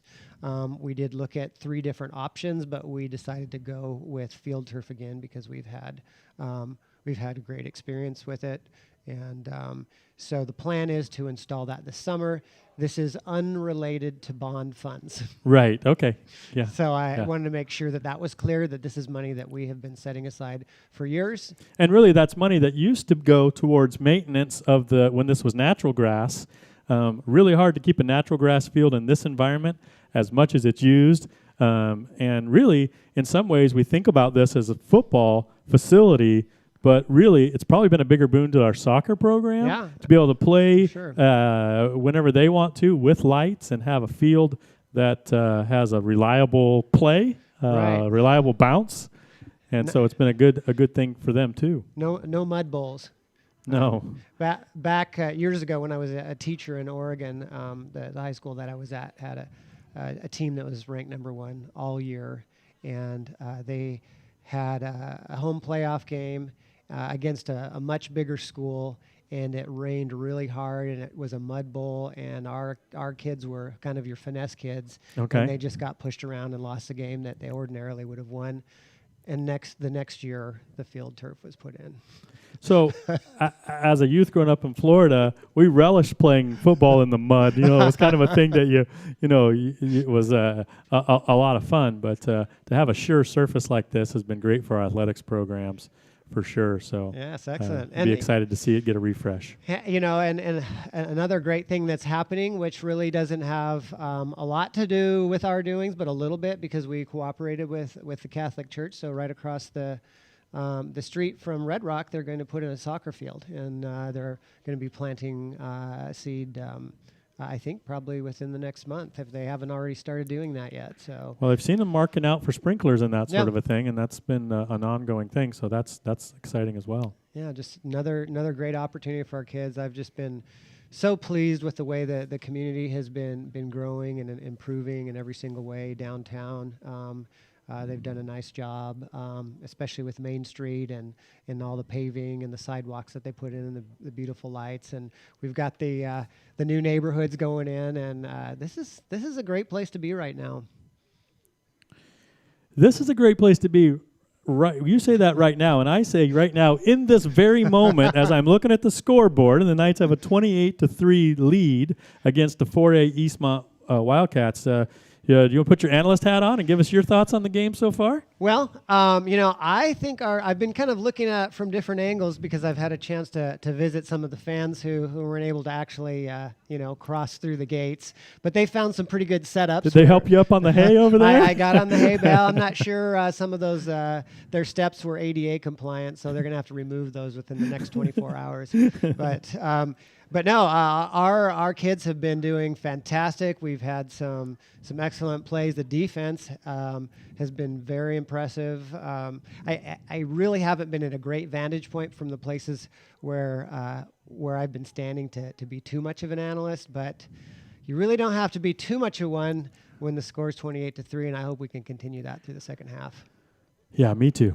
Me too. Preach. Anything else you want to add before we let you go? No, it's just things are going in the right direction. We're excited about what we're doing, and it's a great day to be a Knight, or a great night to be a Knight. Okay, well, thanks for joining us, and yeah, my pleasure. Hopefully we enjoy the second half as much as we're enjoyed the first half. Thanks, All Roger. right. Yeah, sure. You're welcome. Mud, no problem. Bugs, no problem. Nasty road salt, no problem. Splash and Dash can handle it all. Our amazing features include undercarriage wash, hot wax, clear coat protectant, and 24/7 service. Our floor heat and automatic doors keep us open even on the coldest and snowiest of days. And to top it all off, unlike the Knights, our vacuums suck. We know the road to the dome is a dirty one. Let Splash and Dash be a part of your game plan. Follow us on Facebook at Splash and Dash Car and Truck Wash for special promotional offers.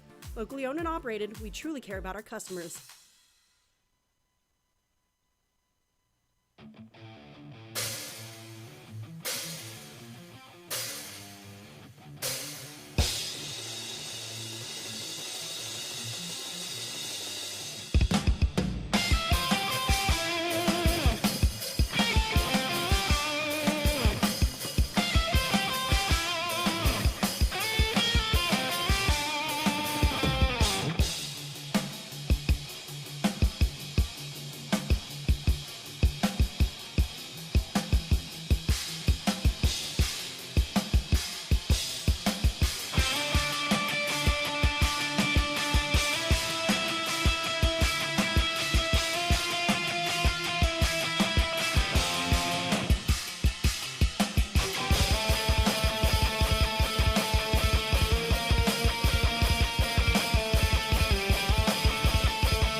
All right, it's the second half's about to get underway.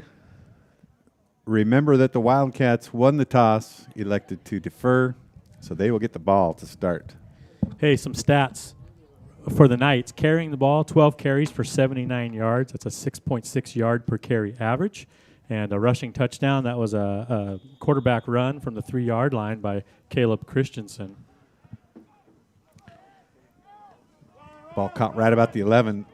Again, brought right up the middle and tripped him up. Good job. That's sophomore Dylan Allred on the stop. 5. He's getting some low fives and some high fives. Great play, tripping him up. Let's talk about some more stats. 14 completions on 23 attempts for Caleb from the quarterback position, 168 yards and 3 touchdowns. So that's a pretty good half by any measure. Catches, 5 catches for 96 yards and 2 touchdowns by Cooper. No surprise there. Avery Ellis got a touchdown, 2 catches for 22 yards. Derek Bergeson, 5 catches for 38. And Aldo Farias, 2 catches for 12 yards. The bulk of the rushing, 9 carries for 76 yards for Avery Ellis for the Knights. Corona hands off to the tailback. He gets brought forward after initial stop from behind all the way out to the 30. So, yeah, not a bad play on 1st down and 10. Good job blocking by the Wildcats at the line of scrimmage. Gain of about 5 yards would be 2nd and 5 from the 30-yard line.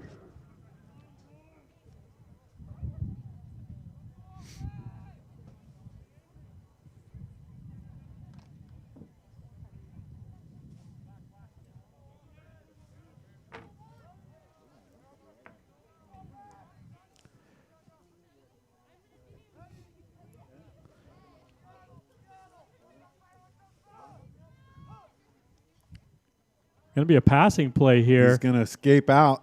He's going to pick up some good yards. If they can get him caught, good tackle by Gunner.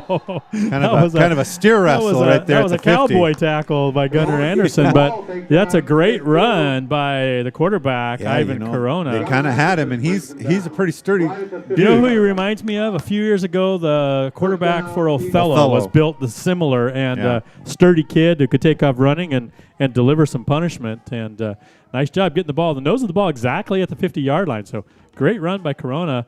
Making something out of nothing, because that wasn't an intended run. It was an intended pass, but he saw what the opportunity was and took advantage of it. If they could have closed that pocket just a little quicker, they would have had him bottled up, but he got out for a big positive yards. And he still has he does hand it off to that tailback. Is that Ruffin? No, Medina on the stop for the night. That's Guest on the carry, loss of 14. 2nd and 11. No, it's 24. It's the freshman we talked about. Is it Guest? Yes, Peyton Guest. It's Jose Medina for the Knights, the defensive tackle. 1-yard loss. That gets him for a loss. And there's a little bit of a size mismatch there. Medina's a pretty healthy-sized kid. And they list Guest at 5'8", 140 pounds. You better be fast. Yeah. and he is, but Medina got a hold of him there behind the line of scrimmage and brings him down for a tackle for a loss.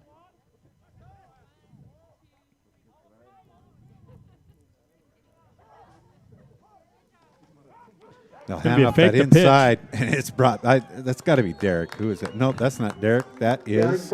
Yeah, it is. That's Derek that got there first. It just felt like a play Derek would make in the way. Eddie Jimenez, number 56. We haven't called his name too much, but he also is in on that stop. He's the outside linebacker. He was part of the push over the back guy the last play in the first half.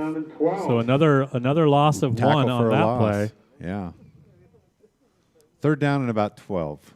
You watch number 6, Derek Bergeson, from that linebacker position, and he is, we used the word instinctive before, very instinctive, always seems to understand what the offense is trying to do and puts himself in the right places at the right times. A quick pitch out to 21 or 24. Yeah, he just loses his footing there, didn't he? His footing is trying to cut inside, and he went down. Yeah, that's because 21, not 24. 21 is the pitch out to Keys. Part of the reason why he may have slipped is because he saw Cooper coming with a full head of steam and tried to cut inside of him and wasn't able to maintain his footing. And now after that defensive play by Cooper, he's going to drop back here for the punt return. He's going to have his feet on about his own 15-yard line. See if we can get a returnable punt into the wind here. Good snap. gets away. Boy, almost gets a hand on Good it. pressure. Cooper's 50 got Ray it. Seiler's in there. Steps up between. He's not going to get away from those two defenders. Just splits them and gets across the 20 to the 21-yard line. Carried that ball a little loose there. So sometimes these kids are swinging it over the top of their head. The way Derek carries like the ball, a swim it just move makes with me the nervous. ball, right? It was like if you got to watch the game last night. First Wildcat in there for the tackle. It's like it's a drill, perhaps. I don't think it's a drill. Yeah, no, that's I'm not. sure the coaches that's are not big fundamentals. fans. That's not fundamentals. So the Knights will have their first possession of the second half here from their own 21-yard line. Motion by Farias. He'll cut inside quick. Caleb delivers that ball in the middle, a little bit off the hands of Derek Bergeson. But we're going to have a roughing the passer penalty right here. So I'm sure that's what it's going to be. Yeah, I had my eyes down the the white field. I hat didn't threw see the it. flag. Personal It's foul. going to be personal foul. Oh, blow to the head. Again, yeah. So essentially the same result. Yeah. Not roughing the passer, but a blow to the head. It's a blow to the head in the process of roughing the passer. Right. You just So can't do that pick anymore. Pick your flavor there. But try to hit Derek Bergeson on a seam route. And that pass requires some touch, and it also requires getting the safety out of the way. And so there was some traffic there for sure. So Knights maybe bailed out a little bit there, even though it would have just been an incomplete pass. But they're going to pick up 15 yards, first down, move the ball out to the 35, 36-yard line after that penalty. So it's been a fairly clean game, right? We haven't had a lot of flags on the ground. No, not so really. especially for a week one game after teams haven't played for in March, nearly a year and a half. Yeah. Penalty takes it out to the 36-yard line. These really are two disciplined, experienced teams as well. So. Yeah, they're teams that were young last year who are seasoned this year. I expect Eastmont to still have a successful campaign, regardless of the outcome of this game. 3 receivers wide left for the Knights. Ellis next to Christensen in shotgun. Lets that ball go down the middle, and Sees he's got Cooper, there, and he's that's caught, a and it's beautiful over. pass. Cooper's going to get drugged Cooper down, but in Christensen. the end zone. Wow, that's over 200 yards now. That is a 64-yard play, and that, my friends, is the third touchdown for Cooper. Let's see what that is. No, I'm going to add 100, and that's 160 yards receiving. 6 catches for 160 yards. Yeah, I thought maybe and it was 3 pushing, too. touchdowns. The Knight's young still. The Knight is young still. Boy, great ball delivered by Caleb. Great catch.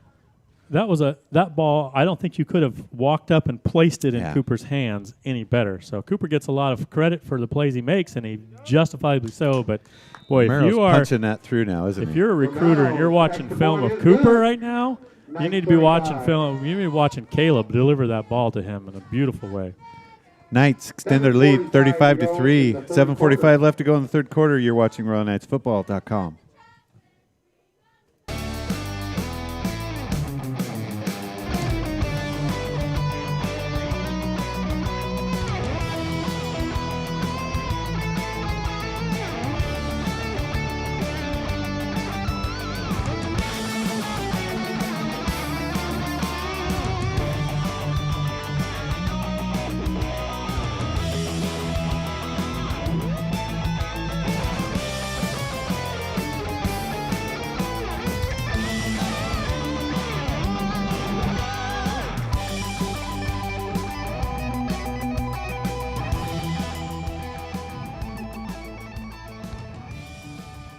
You know, we made the comment last night at the C-team game. This cooler gets run out there, and my brain keeps thinking somebody's throwing the cooler around somewhere. But just now is occurring to me that's the way that they have to be delivered in individual cups. You're talking about COVID times? COVID times. COVID yeah. times.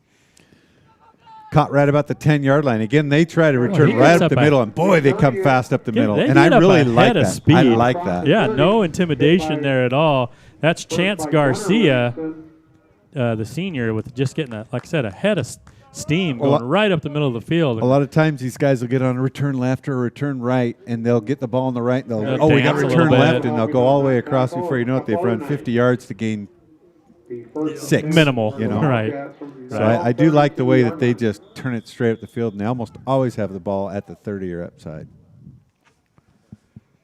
So first down and 10 for the Wildcats. Their second possession of the first half, 32-yard line. Normally we talk about formations, but it's essentially the same formation every time for the Wildcats. It's whether or not they have receivers spread wide or tight. Tripped up there, maybe even tripped on his own. Maybe got tripped up by his center or pulling guard. I'm going to give some love to Carlos Garcia again. I think he just put his guy right back in that quarterback's way. Tackle for a loss as the quarterback Corona gets tripped up trying to drop back. Well, what happened was he got such penetration that it put that guy in motion into Corona, which tripped him up. Okay. Happened so fast. I tell you, as a bigger, clumsier offensive lineman, a worst kind of guy is a Carlos Garcia in front of you because they are hard to catch when you're a little bit of a lumbering, large offensive lineman. Pitch outside the 17, Ruffins. He got some speed. Out that side. He's going to get knocked out of bounds by Derek Bergeson. Derek Bergeson can cover some ground, can he? That's a great run. Big run by Ruffin. They're going to mark him right at the 45-yard line and into Knight territory. Ruffin's just a sophomore. So, that's a great run by him. And especially after the mishap on the previous play that resulted in a loss, wipes that off the board momentum-wise for the Wildcats. And they're in business in Royal Knight territory, although they trail 35-3 halfway through the third quarter. They've got maybe an opportunity here to build a little bit of momentum. We got 10 guys in the huddle, and then one guy is already spread out to the right. He knows that he must know that the play is not going to come to him, I would suppose.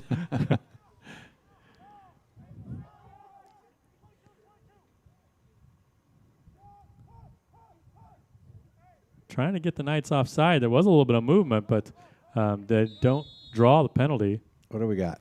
Now we're getting a penalty, and is it going to be what is it going to be? The back judge delay of game. Way back there, the back judge drops the penalty, and then I'm waiting to see delay of game. Yeah. So in the process for the Wildcats of trying to draw the Knights offsides with a hard count and a delayed count, instead they take a little bit too much time, and they're going to end up with the delay of game penalty. So it's going to be a 5-yard loss. Going to put the nose of the ball right at midfield. And it's hard to build momentum consistently with those types of mistakes. Let's see what the Wildcats can do here to remedy that. Corona gets the play call from the coaching staff on the sideline, makes his way out to the huddle. And this Knights defense has been stellar. 8 returning starters, and really it's like 9 returning starters. You got some guys that had a lot of experience, even though they weren't technically starters last year. Still has the ball. Looks to throw it, but he's going to get swallowed up. Yeah, who was it? A couple of Knights. There's a couple guys that turned him up. Kevin Reyes was kind of on the outside, turned him up as well. Carlos Garcia has been stellar on the defensive line. Wow. Garcia, Ellis, a couple of them in on that to stop. Second down, 19 to go.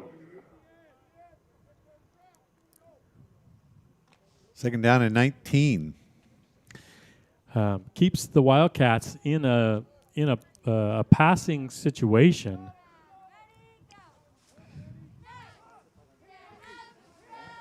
Now give it to 17 to Ruffins around the outside. He's a big, strong runner, isn't he? There might be a face mask at the end of that play. Or a horse collar or something, some penalty that I imagine is going to benefit the Wildcats on the outside edge there. I'm not sure who made that stop. It may have been Gunnar Anderson. Yeah, as he was bringing him down, whether he had the back of his pads or the front of his face mask, we're going to find out right now. Maybe he had both. Who knows?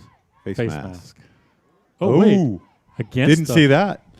Did he signal that correctly? I don't know. Yeah, he did. That's going to be marched off against the Wildcats. Interesting. So, I wonder if Ruffins. I wonder if he put his hand up for like a stiff arm and gripped. Is that, or was it a blocker that was on the outside? Just an incidental 5-yard kind. So interesting. Sure. Well, back it up on your YouTube channel. And see if you let can us know. Let us know. Turn of events for sure there that goes against the Wildcats. 19. Back again for second and 19.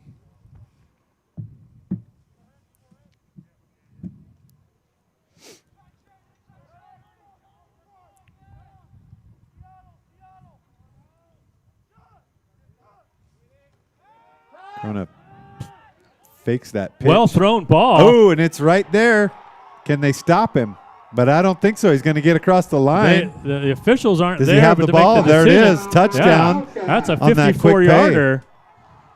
Nice pass and catch. He got just past the defense and was able to catch that ball in stride. Beautiful pass. Yeah, it really was. And that's the danger of these wing T offenses that can convert those passes because you're so focused on that run that they can sneak behind those safeties. Can we see what number that was? Esparza for that touchdown. Said Garza. Is it Garza or Esparza? Esparza, Number 5. probably Dylan number Esparza. 5, Dylan Esparza. Yeah, we'll make sure we give him credit. That was well done. Well, and the ball delivered by Corona. Wonder what that poor kid's life's been like with a name like Corona. You have these unfortunate developments in history, and they it's not a name that was ever unfortunate until just about a year ago. Extra point is up and good.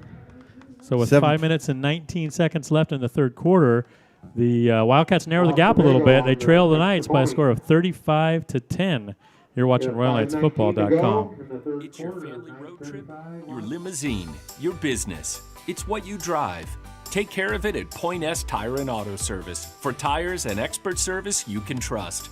Get to the point. Point S, expert service guaranteed.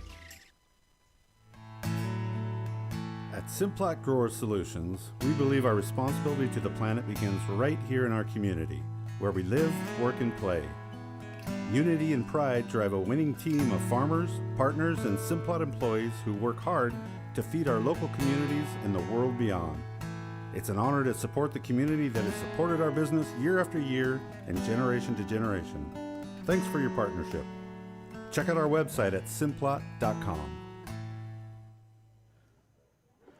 Cooper Christensen, Luke Bergeson. Okay, well, so first touchdown scored against the Knights by this Wildcats offense on a beautiful play. They were back. They were pinned back. Second down and 19, and Corona just unleashed one. And Esparza was able to get behind the defense. Great play. And so now we'll see if the Knights can return fire here as they're going to get the ball back just a little over halfway through the third quarter.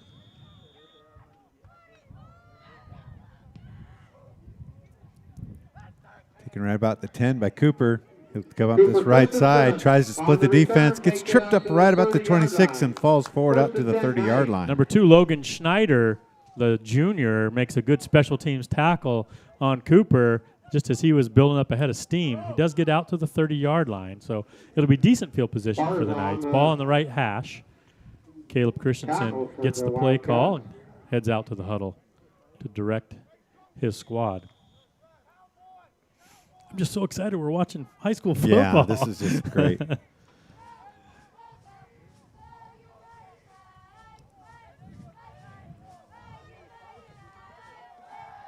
Oh, Derek wants that one back as it goes off the hands of Bergeson. Incomplete. You know, I was going to say that was a well thrown ball, and I actually think, as much as I'm a big fan of Derek, he took his eyes on. He took his eyes off of that one a little bit. He'll learn. You know, I think he thought that, and duly so, that potential for a big play there. I was going to say, last summer there was a point where you and I were talking, and it looked like football wasn't going to happen, and I'll continue this story after the play. It's been surreal, hasn't it?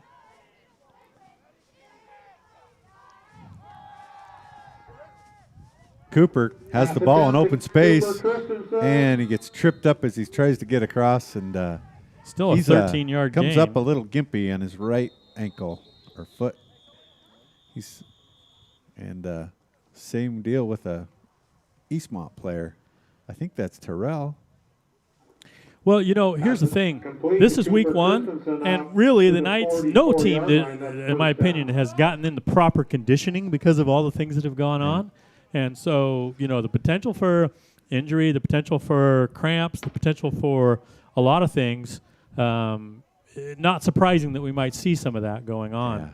Yeah. Cooper's going to take a little bit of a break here and get a drink of water, a little fresh a little bit. I don't know if that's nursing a previous lower leg incident or if it's a new little hitch. Let's hope it's just kind of the development of that play. 1st and 10 for the Knights. 2 receivers near side now. For the first time, we've got, is that Elliott? delay. We got an extra back. No, that's Derek. Dylan. No, it's Derek. Sorry, Derek. Derek out of the outfield. Oh, There he goes down the side. let's see. He wants more. He's getting all the way down to the 25-yard line. Getting knocked out of bounds at the 30 wasn't good enough. He wanted the whole enchilada and got 5 more yards down to the 25-yard line. Great pass. Almost doubles his yardage on the night. 31 yards on that one pushes him to 6 catches for 69 yards. What a weapon. What a weapon in the open field. First down from the 25-yard line.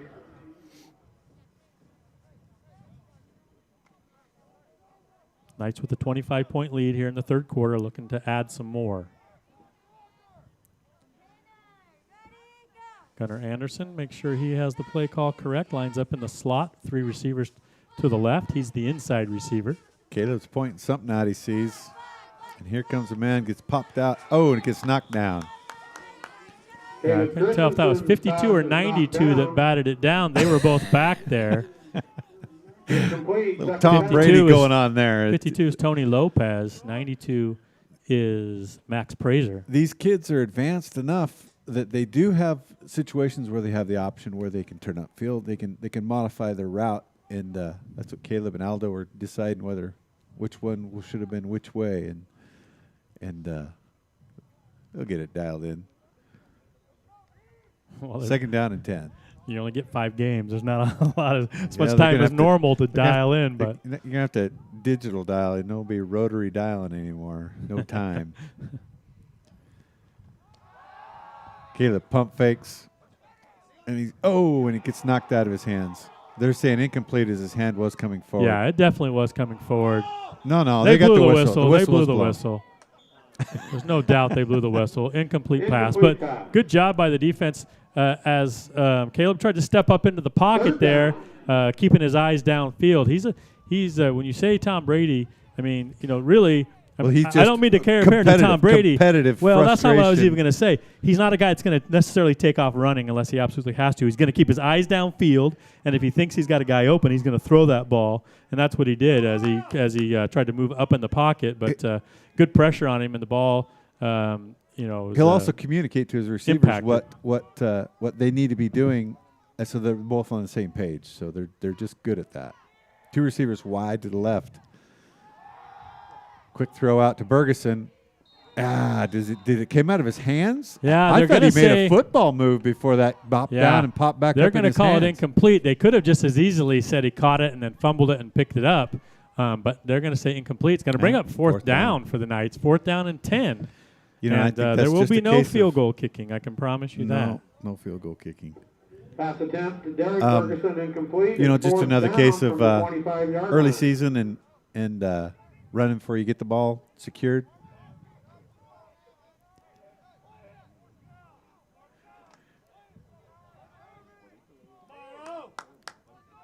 Offensive line, by and large, has held up pretty well. So he's feeling okay at least. Well, I would. Let's see how good he go feels up top. right now. See how good he feels. He's going to go to Cooper. Oh, and a little delivered a little high.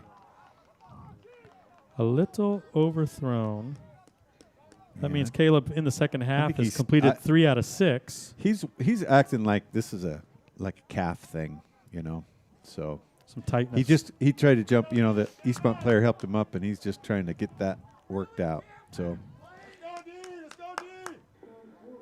it's going to be a turnover on downs for the Knights. The Wildcats are going to take over, and on their own 25-yard line.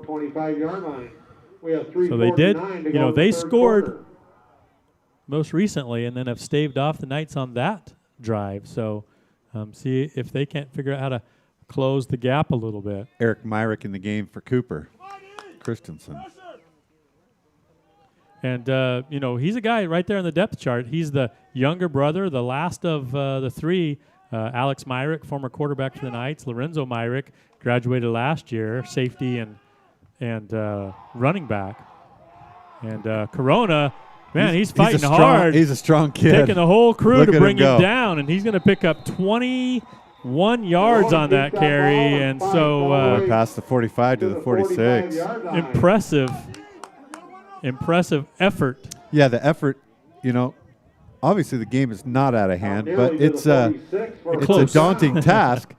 And so to see these kids not roll, a lot of times when the Knights get up on that kind of a score, a lot of times we'll watch some teams. We've seen it in the past many times that roll over. Just not even roll over. Just kids just go, man, the pain of tackling that guy is just not worth it. I would say this: pain of the extra effort is not worth it. I'm not saying that the Knights defense has gotten a little complacent, but that run should wake them up a little bit here to step up their effort. Quick throw to the outside, comes off his hands, almost the lateral. And, almost, but they call it incomplete.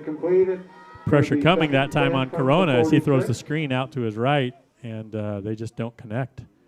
Going to be second down and 10. Like I said, that kind of play should wake up this nice defense or energize this defense. I'm not saying they're asleep, but energize this defense for sure.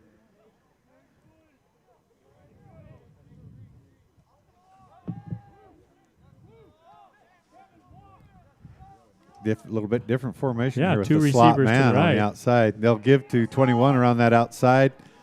And rumbles his way past midfield, going to get to Knight territory about the 48-yard line. And his forward progress has stopped, and third down at about the 48-yard line on the Knights side of the 50. It's going to be a gain of about 6, third down and 4 for the Wildcats.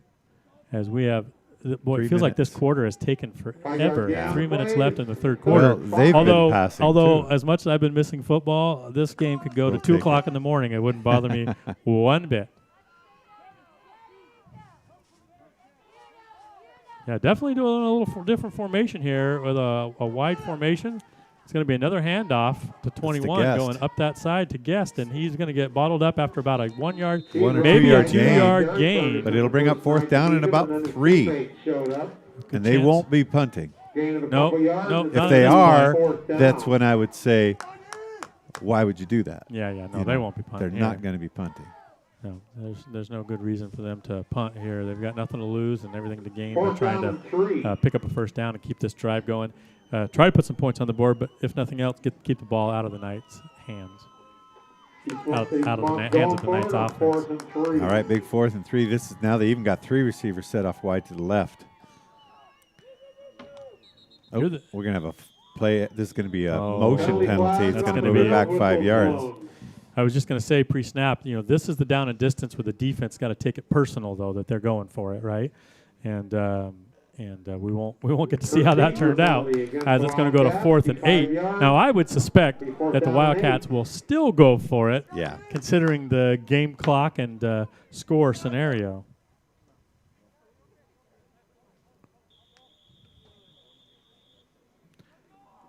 If White Hat blows the clock live, counting a minute 45 and counting in the third quarter, 4th down and 8 for the Wildcats. Cooper back in the game at safety here on this 4th down. He doesn't want to let a He's only got 5 games in the senior season. Well, He's going to play if he can, so good for him. Back to a traditional formation for what they do. Corona looks to throw. It's getting flushed. He's got some room to run. Steps inside and makes a first down.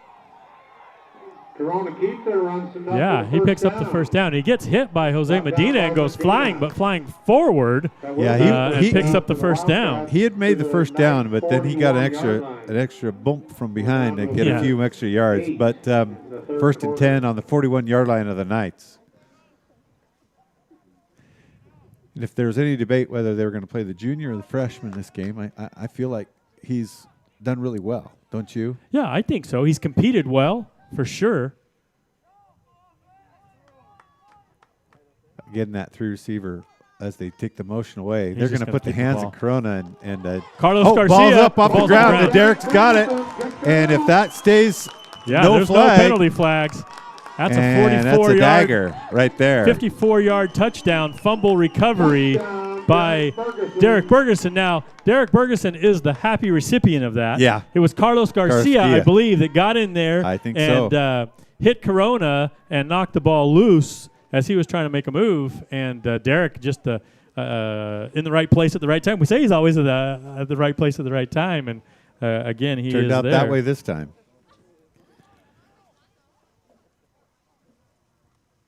So that's going to be a pretty big deflator for the Wildcats, where they just made a couple big first downs. Mm-hmm. They're going to have to just summon up their courage and get after it again as Romero punches this one through. He's got this dialed in from the first one as the Knights extend their lead to 42-10. You're watching RoyalKnightsFootball.com. Kicks the extra point. Just like Royal Football beats up on opponents, Fielding Law Group beats up on insurance companies. If you've been injured in an accident that was not your fault, give Fielding Law Group a call and join a winning team. You've got a friend in Fielding. Go Knights. At Napa Auto Parts, we know that trucks are as varied as their owners, from small imports and full-size pickups to vans large and small, even bigger rigs. If you own a truck, Napa has more of what you need than anybody. So no matter what truck you drive, we've got the part or accessory for you. Well, almost every truck. At Napa Auto Parts, you'll find the largest selection of different parts and accessories available anywhere, and the most knowledgeable people in the business. Great products, great prices, and great people. That's Napa. It's your family road trip, your limousine, your business. It's what you drive. Take care of it at Point S Tire and Auto Service. For tires and expert service you can trust. Get to the point. Point S, expert service guaranteed. Hey, I got to give some credit to Alicia Romero on a 48 kicker. Yeah, you only missed one extra point, I think, and the Knights made it up by going for 2. Yep. But his kickoffs, yeah, I'm gonna hold my breath here and see how he does. But that's a nice high one. Have been pretty good. Ball gets out. He's got to put his knee down. Yeah, his knee was down. That's 18 Chance Garcia, who's had some good returns tonight. That time, as he bobbles the ball and tries to secure it, his knee goes down, kind of like a shortstop there to block the ball, and that stops the play dead. So the Knights defense back on the field. The C-team game last night got a little chippy. And I would say it seems as though these guys are helping each other up. And the sportsmanship has been great. Has been fantastic. Yeah, for sure. And that's a credit to both teams and both coaching staffs, both communities reflected well here as in this competition. Oh, we're going to see the younger kid, number 15, in at quarterback. So I'm not sure if that means, let's see what's on the sideline there with Corona, if he's banged up a little bit, or they just want to give an opportunity to Luke Gale, a 6', 160-pound freshman quarterback. There was some talk about whether the freshman was going to play or the junior was going to play. He took some snaps at the Jamboree for sure, and threw a touchdown pass. So we'll see if he's more of going to be a pass-oriented part of the offense here, and maybe that's why they've brought him into the game specifically, or maybe it's just a chance to get him some varsity snaps and get a little experience under his belt here. So that's 15, Luke Gale in at quarterback for the Wildcats. Pressure coming for the Knights. Hand off to the tailback, right up the middle. Derek Bergeson there, along with Jose Medina getting up off the bottom of the pile. And again, like you talked about, good sportsmanship, extends the hand and helps the running back up. And we are going to that brings the third quarter to a close. So we'll take a break and be back with the fourth quarter action in just a minute. All growers know that water is not only a key to life, but also a key to their success. The age-old question must always be answered: when to water and how much? Fortunately, the team at Principal Ag makes it easier to answer those questions correctly than ever before. Did you know that good soil water management also improves nutrient uptake and crop storability? Let them provide you with the data and tools that you need to make effective decisions in managing your resources and optimizing your production. They can help you monitor and measure your soil moisture, environmental variables, levels, plant water use, and more with a suite of sensors and imaging tools that deliver actionable data wherever you are. The best part is that when you call, they answer. With unparalleled service, Gents, Mike, and the rest of the team are ready to meet with you in the office or in the field to provide training, insight, and experience. Your success is their mission. Visit them at principalag.com or give them a call at 509-731-4625. The Farmers Business Network helps you, the producer, level the playing field by creating unprecedented transparency and competition for your business.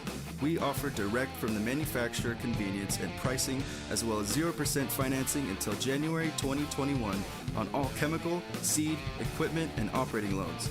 Be sure to check out our website at fbn.com, or better yet, contact your local Washington representative, Michael Hebden, at 509-989-9756. That's Michael Hebden at 989-9756. Proudly serving farmers first. Gale under center with motion in the backfield. Looks to throw. Does right up the middle. And a pretty good delivered ball. Just a little bit over the outstretched hands of number 4.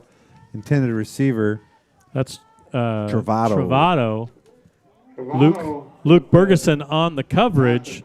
Pretty good coverage. And so it would have needed to be a perfect pass. It wasn't a bad pass, but just a fingertip away. Yeah. Yeah, it doesn't take much difference between a huge play and an incompletion. Third down and long. Third down and about 13 now for the Wildcats.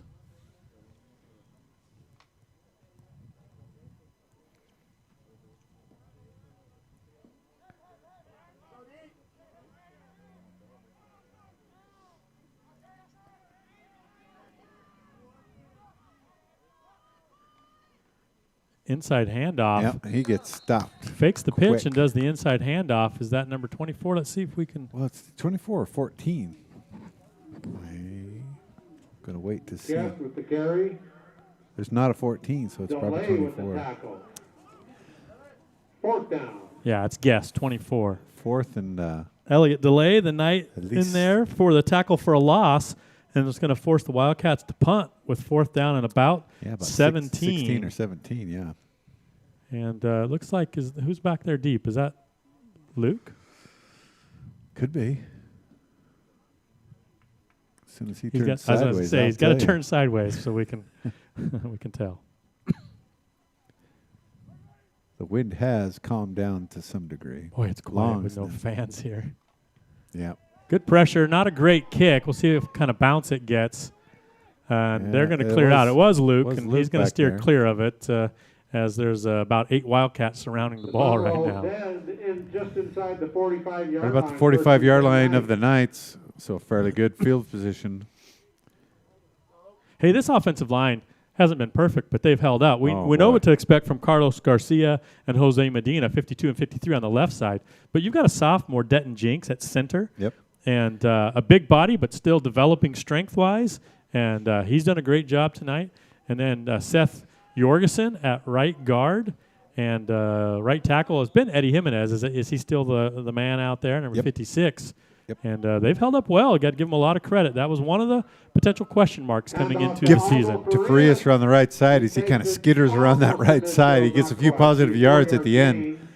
Ball's marked at the 49-yard line. Going to get about 4 yards on that carry. Out to the 49-yard line.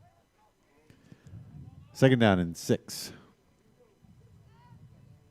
10.5 minutes to go in this contest with the Knights leading 42-10.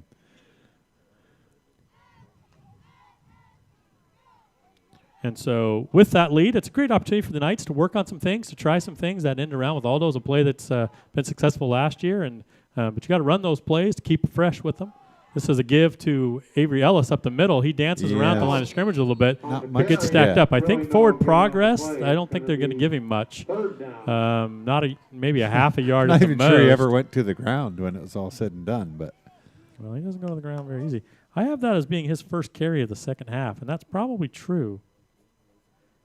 10 carries for 76 yards. Still third down and 6. The Knights put the ball on their own 49-yard line. 3 receivers near side for the Knights.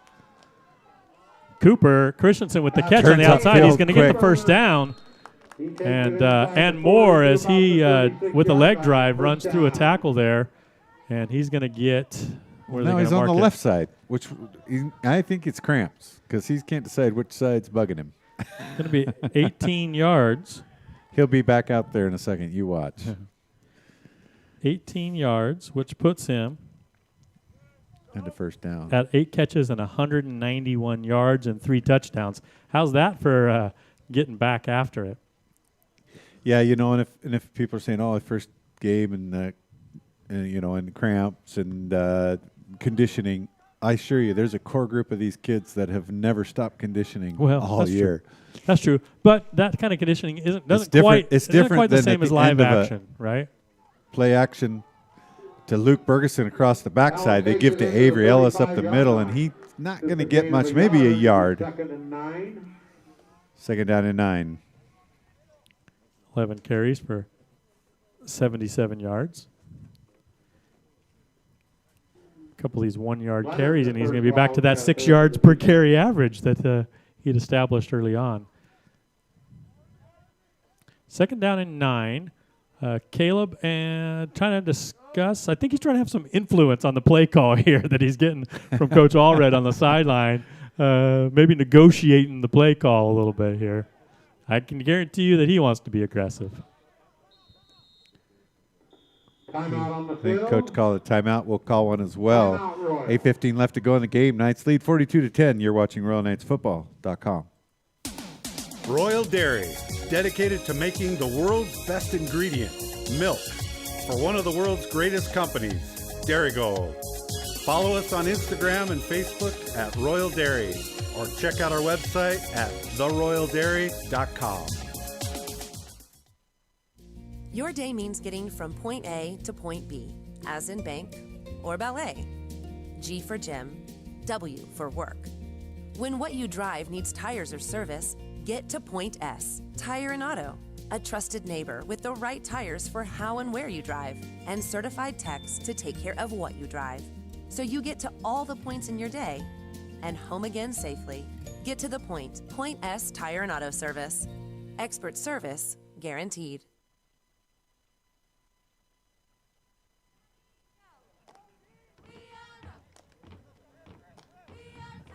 After the timeout, Knights back on the field. Eastmont defense finding their way into position as well. Second down and 9 for the Knights on the 35-yard line of the Wildcats. Screenplay, Luke Bergeson splits the defenders, doesn't quite get through the middle, runs into Avery a little bit, but gets forward for real positive yards down inside the 30 to the 29-yard line.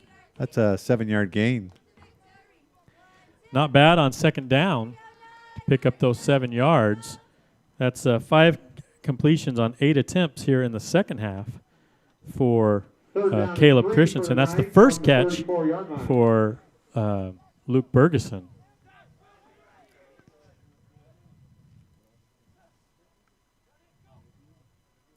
Yeah. Wow, they earned a free one there. I don't think any of the Knights moved. I think that's definitely going to be against the defense. It's going to be offside against the Wildcats. That'll be a first down Knights. If you're watching at home and you can see the official throw the flag, usually he tosses it to one side of the line of scrimmage or the other, and that's an indicator typically of who the penalty is against. He tossed that to the Wildcat side of the line of scrimmage. And in high school, if you break that plane defensively, the play is over. And the Knights held firm there and didn't move despite that. So they're going to get the first down after the 5-yard penalty. Screenplay to Luke Bergeson, but he's met immediately. Really well. Actually going to be a short loss. Got to give credit on a big play there from Apollo Mora. We haven't called his name much, but the junior makes a big play and tackle for a loss there. Sniffs out that screenplay. And I'm sure somebody was intended to block him, and he snuck through there, read the play quicker than the blockers could get into position there. So great defensive play. Going to bring up second down and 11 for the Knights.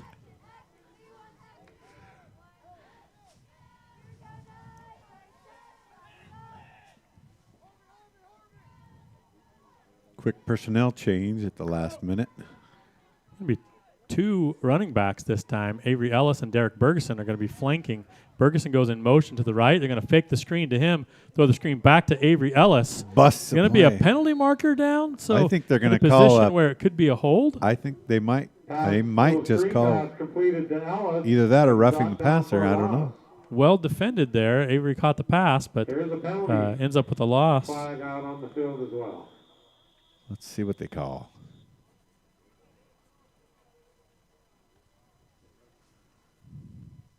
This is where we play Jeopardy once in a while. Yeah. That's what I was waiting for it to come on, but you got to understand, we've got stats going on, we got soundboard going on, we got both of our phones lighting up with fire, and well, you don't think I could figure it out? You can find it. We've got our little software. We got pretty quick access to stuff. They're going to pick up the flag there. I'm not sure what they intended to call. I think maybe they were going to call lineman downfield. My guess is they were going to call lineman downfield, and since I figured it out, we'll stop it. I think they were going to call lineman downfield, but the pass was caught behind the line of scrimmage. So in that case, the lineman can be 80 yards downfield. It doesn't matter as long as the ball's caught behind the line of scrimmage. It's going to be a loss. Couple more yards lost on that play, so it's 3rd and 13 from about the 27-yard line. Knight's in a tight cluster formation to the right. Avery Ellis is going to go in motion to the left. Empty backfield for Caleb. Looks downfield. Sees a man. He's going to get the ball up to Cooper Christensen Not with the get catch. In. Is he going to be in the end zone or is he going to be they're outside? Call him down just right about the 1 yard we'll line. See, they mark it. Is he going to get? He's going to get on the 1 yard line. That's going to be a 26-yard catch.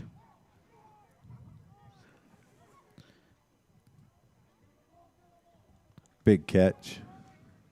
Big throw. Give to. I didn't see who that was. I was thinking it was Derek, but it's not Derek, I don't think. Let's listen to what Paul says. Oh, it was Derek. Well, I guarantee you that field announcer knows who Derek is. Yeah, I bet. He's been around him before. So Caleb's desperately trying to get a 2-point, and it looks like they're going to let him run a play.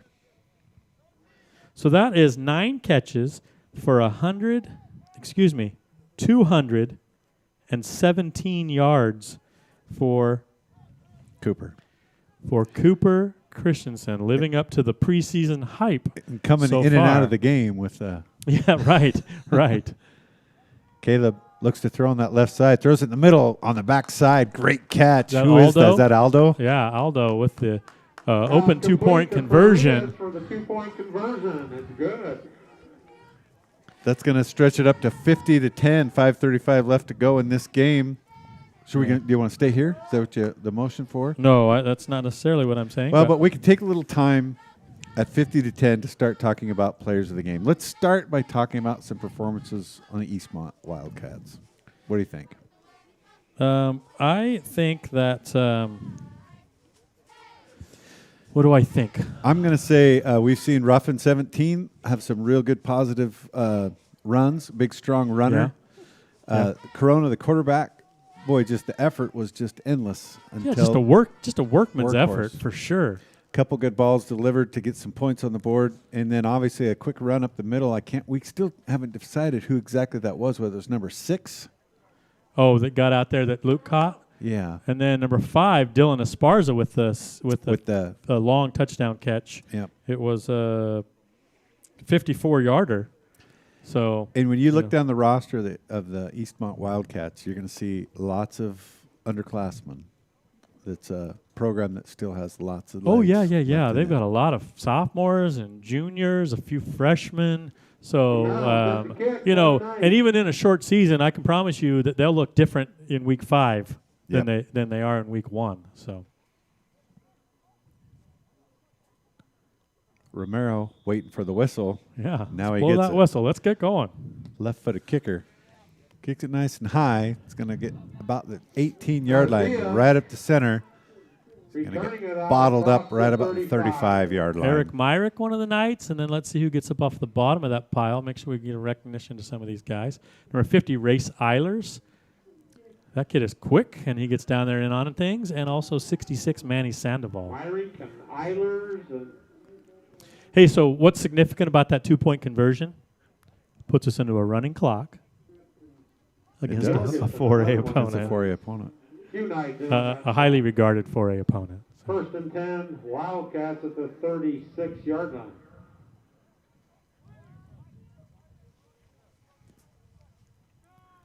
Gale going to stay in at quarterback. Yep, looks like that's Luke Gale, number 15, under center. Roughing in motion. Quick pitch out to him on the left side. Knights closing in on him. Ran right by him, trying to catch him on that outside. Who was that? Was that Cooper that got chipped? He got clipped right at the last second. As good of a game as he's had, we can have fun with that. He was coming in with a head of steam, and when you're coming in full speed and somebody it doesn't take much sometimes to knock you off balance. And just short. A little touch on the shoulder and second down, and very, very short. Ball at the 45-yard line of the Wildcats.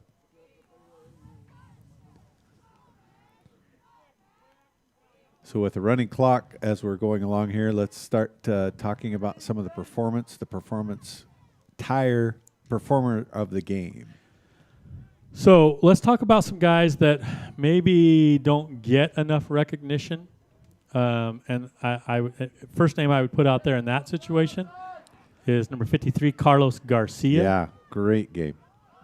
I thought he stepped out of bounds here, but they're going to keep him but going. They didn't call it. Number 5, Dylan Allred, is the one that ultimately drives him out of bounds, it looked like. I didn't see what happened here, but we got a Knight player down. A little concerned that it's Cooper. There's a few backups here. Now, I don't think Cooper's in the game. A few backups here for the Knights getting some action, so good for them. Yeah, it was Cooper. Yeah, you're right. Cooper, he needs to just go take a seat. Time to be done take for the a night, seat, buddy. I don't care if you're a senior and you haven't played football in a year and a half. It's time to take a seat. He's still trying to go back in. Yeah. He's not happy. Pops is out of town, and he's one guy I know that's is real happy about this broadcast being, and it's really great because this happens not terrible long ago. The best you're going to get is a audio broadcast. Now with technology the way it is, I think this has gone off without a hitch. Pretty clean picture, so it's no good that everybody that wants to be here can't be here. Yeah, I'd much rather have nobody listening or watching and everybody sitting in the stands. Yeah. Yeah. But we're glad to be able to bring this to you. We're glad that we've had enough experience to be able to be confident in bringing you this broadcast. First and 10, Gale looks to throw, and it's going way deep as Luke Bergeson breaks on it, but it even goes out of bounds. Yeah, so I don't think intended for 17 Ruffins, and I don't think he ever saw the ball. As he looked back, the ball was already sailing over his head. So a little miscommunication there, but second down and 10, no harm done. So anyways, Carlos Garcia, I think, has put in a great performance. Avery Ellis, Derek Bergeson on both sides of the ball. Avery, first time as a starting running back, 11 carries for 77 yards, so 7 yard per carry average. So Caleb's that's awesome. Certainly gone well over 200 yards passing.